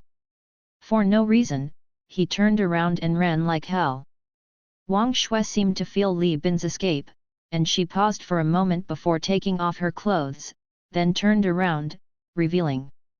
It was late when Chu Huai and the others arrived at the CAO mansion. Seeing Mrs. CAO again, Chu Huai wanted to understand one point. Mrs. Cao might also have been deceived by the Yin family. Father Yin knew the relationship between Yin Xiaofeng and Ma Zhishan very well, but in order to get married with the Cao family, it was not impossible for him to tell right and wrong that Ma Zhishan was entangled with Yin Xiaofeng.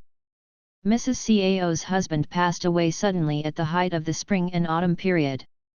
All these years, Cao Rong was brought up by her, and the huge Cao family was also able to maintain it today and become rich, so one can imagine Mrs. Cao's skills. It would be easy for her to kill an unsightly poor man. Mrs. Cao solved the trouble for Yin's father, but Yin's father picked an opportunity to smother Yin Xiaofeng to death, and secretly threw Yin Xiaofeng's body into the big pond in the backyard of Cao's mansion. That way everything makes sense. Mrs. Cao definitely didn't know that Yin Xiaofeng was pregnant, otherwise with her picky character, how could she tolerate such a woman as her daughter-in-law? Isn't this clearly a cuckold for his son? So I have to say that Yin's father cheated the sky, was bold, and used all means to get married, and he really deserved death. Because the ghost marriage is tonight, the guests are all sitting in the room, and they all compliment Mrs. Cao with some embarrassment. They were not sure of Madame Cao's attitude. They didn't know whether to congratulate Madame Cao on the marriage of her son, or mourn Cao Rong's death and comfort Madame Cao. Yin's father and Yin's mother were supposed to attend, but now the seat was empty, and no one noticed anything strange.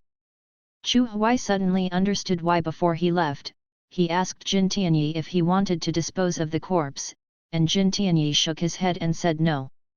Yin's father and Yin's mother are also butterflies in the butterfly effect, being automatically filtered out by the world. Boss, do you have an idea? Luo Xiang seemed a little anxious. Chu Huai also looked at Jin Tianyi. Wait. Jin Tianyi took a sip of tea. Chu Huai's eyes deepened. Was he waiting for the same thing as himself? Aren't you hot wearing so much? Chu Huai said casually. Jin Tianyi shook his head and was about to speak when Li Bin came in with an embarrassed face. Luo Xiang snorted coldly. Where's Wang Shui? Chu Huai asked. Li Bin's eyes dodged a little. Chu Huai raised his eyebrows, cast his gaze outside the door, and waited quietly. 10 minutes later, Wang Shui in a thick coat appeared. Are you a man? You can do such a thing by running away and leaving a girl behind. Luo Xiang sarcastically. Li Bin rarely refuted, his face turned red and blue. Seeing Jin Tianyi and his group, he felt relieved, and felt that he was suspicious before, so he left Wang Shui and ran away. Wang Shui forced a smile on her face.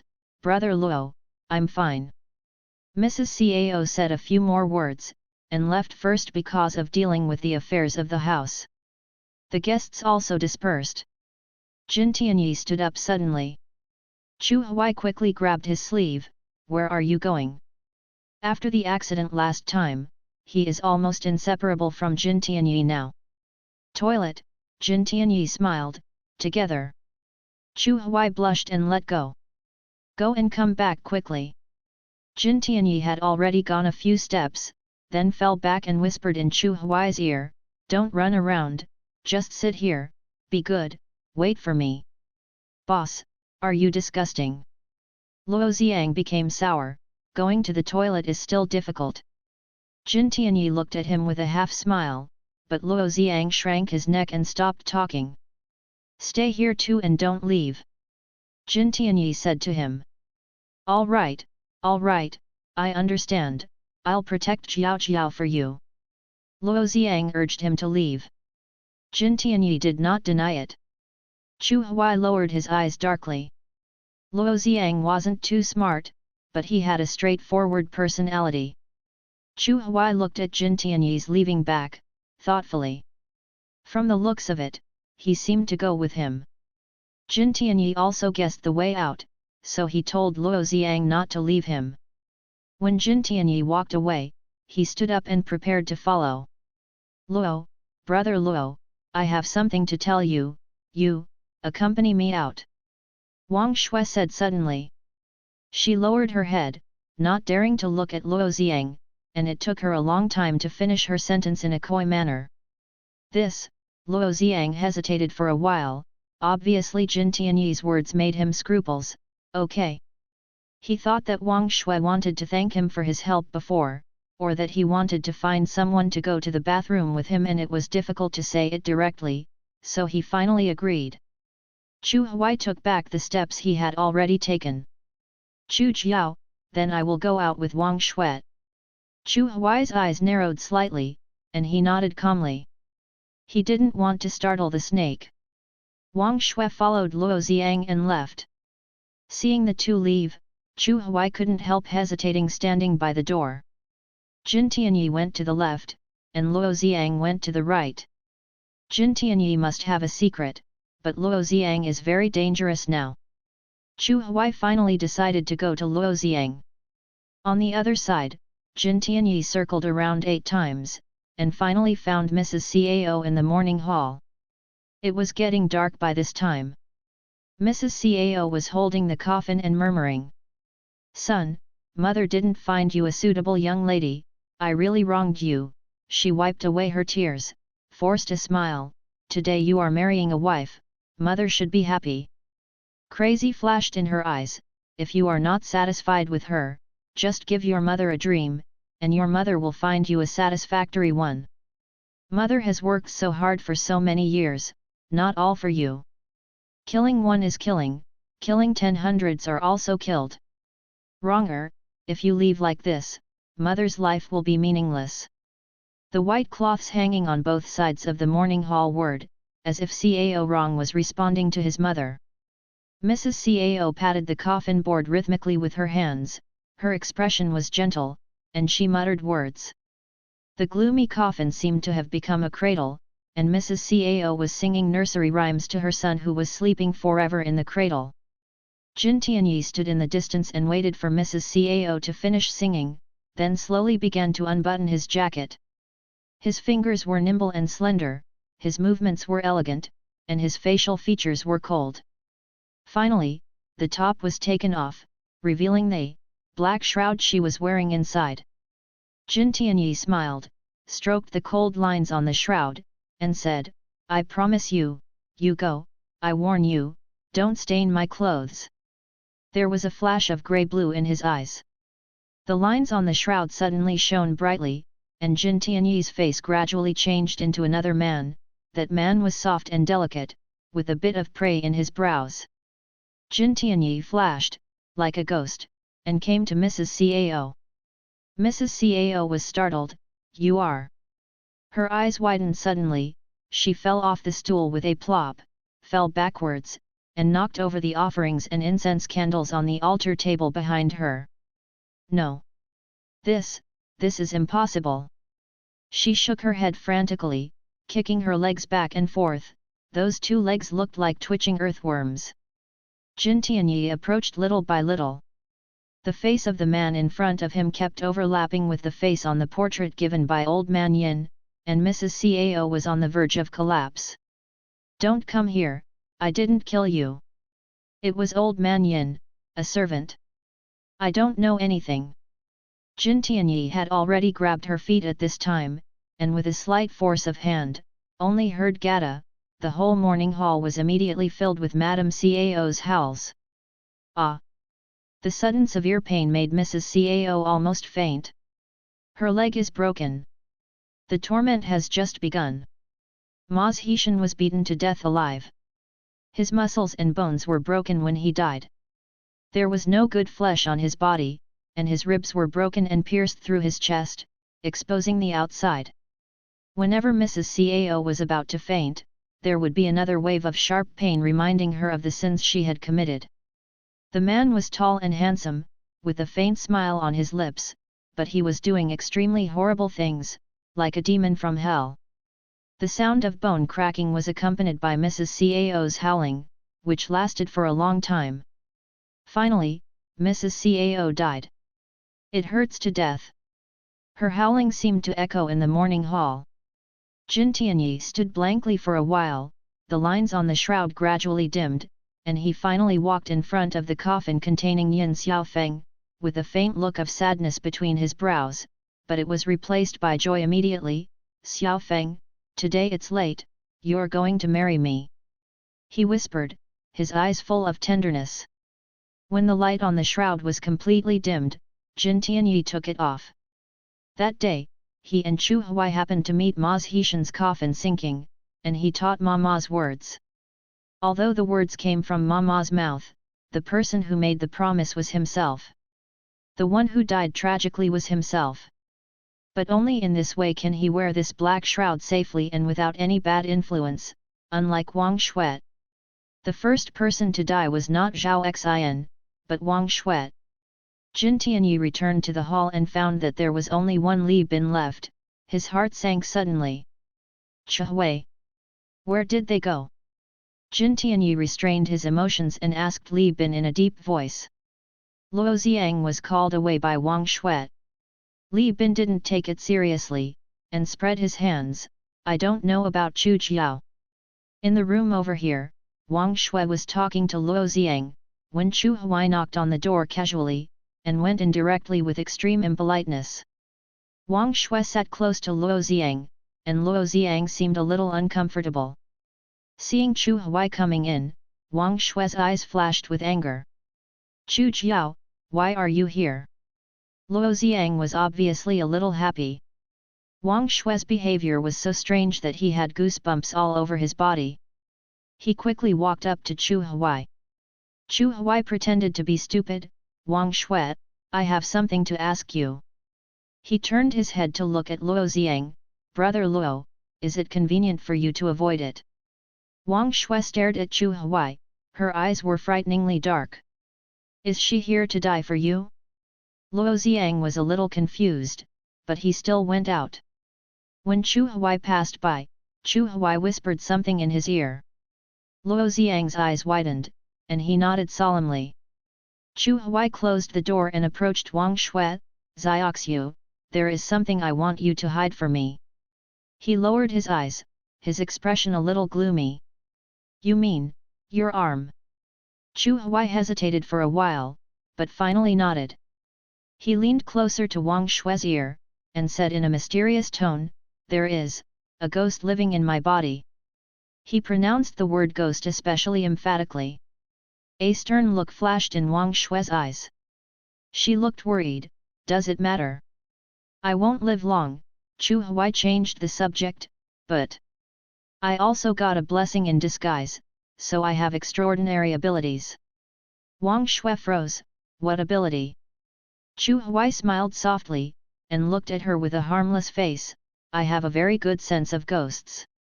Wang Shui laughed. I'm only telling you, I just need to grab her hand to know if she's a ghost.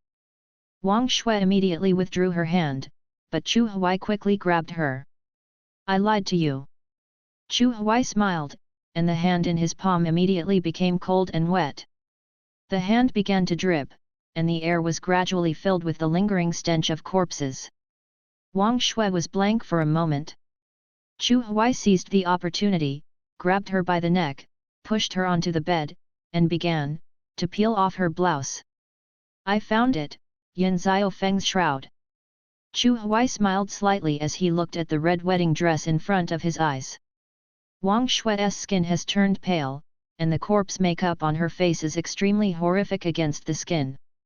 Her eyes are all red like rouge. She is constantly spitting out fishy water from her mouth. There are also 1 or 2 dead fry in it.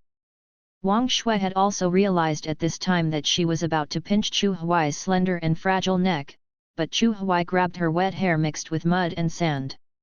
Ah! Wang Shui screamed mournfully. Brother Luo! Chu Huai shouted.